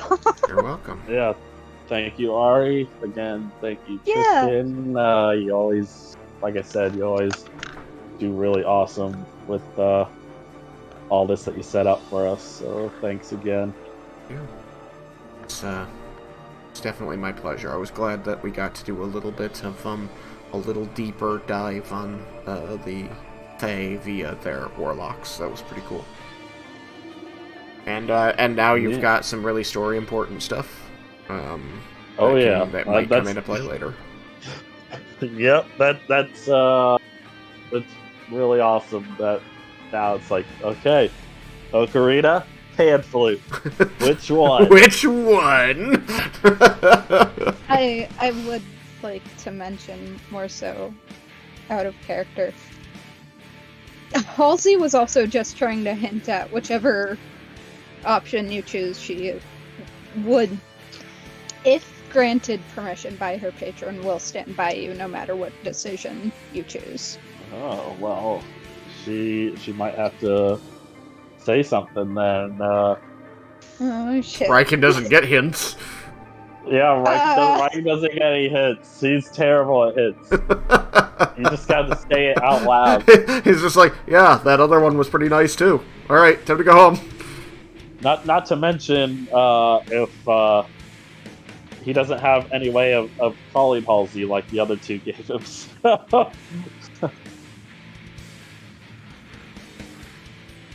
If Well, there were an item that could be used to summon Halsey, what would it be, Ari?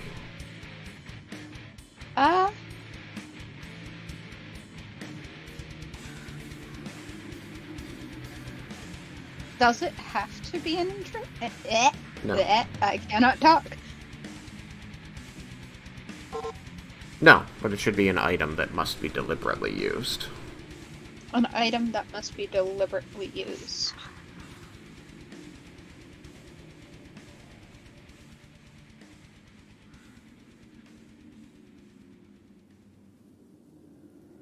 Part of me almost wants to say, like, a pendant, almost, but, like, not obvious that it would be utilized for something like this. Like a locket with a rune inside that must be touched? Pretty much, yeah. Alright, that's what you receive.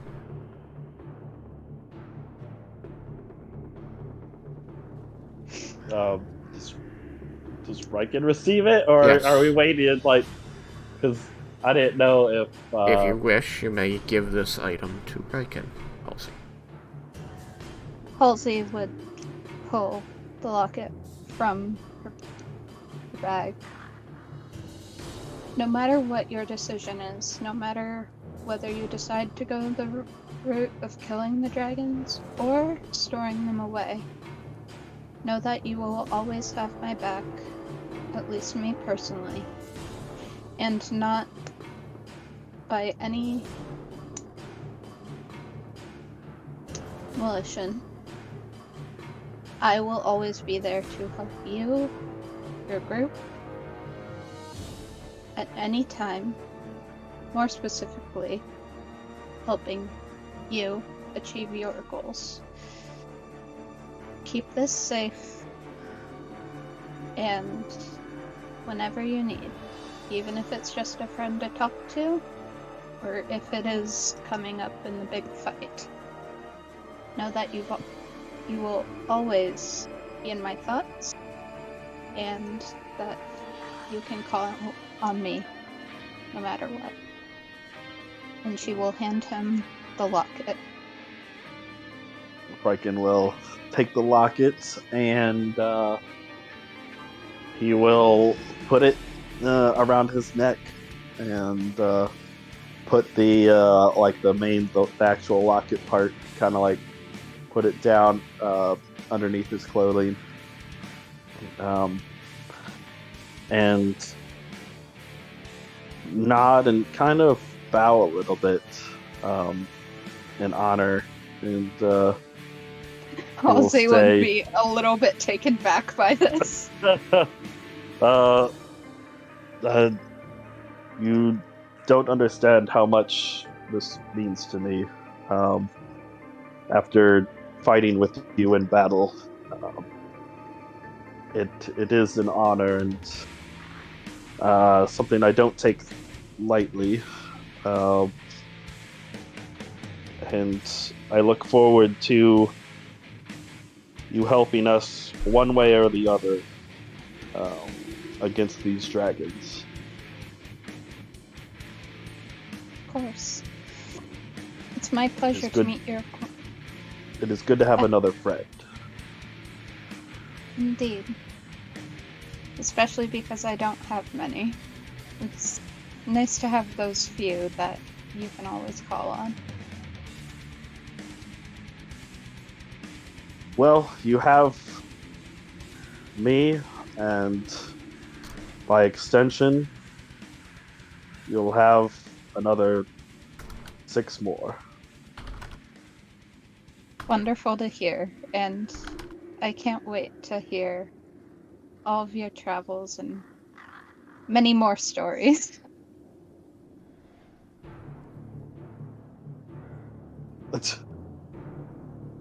You got a Maybe. friend in me.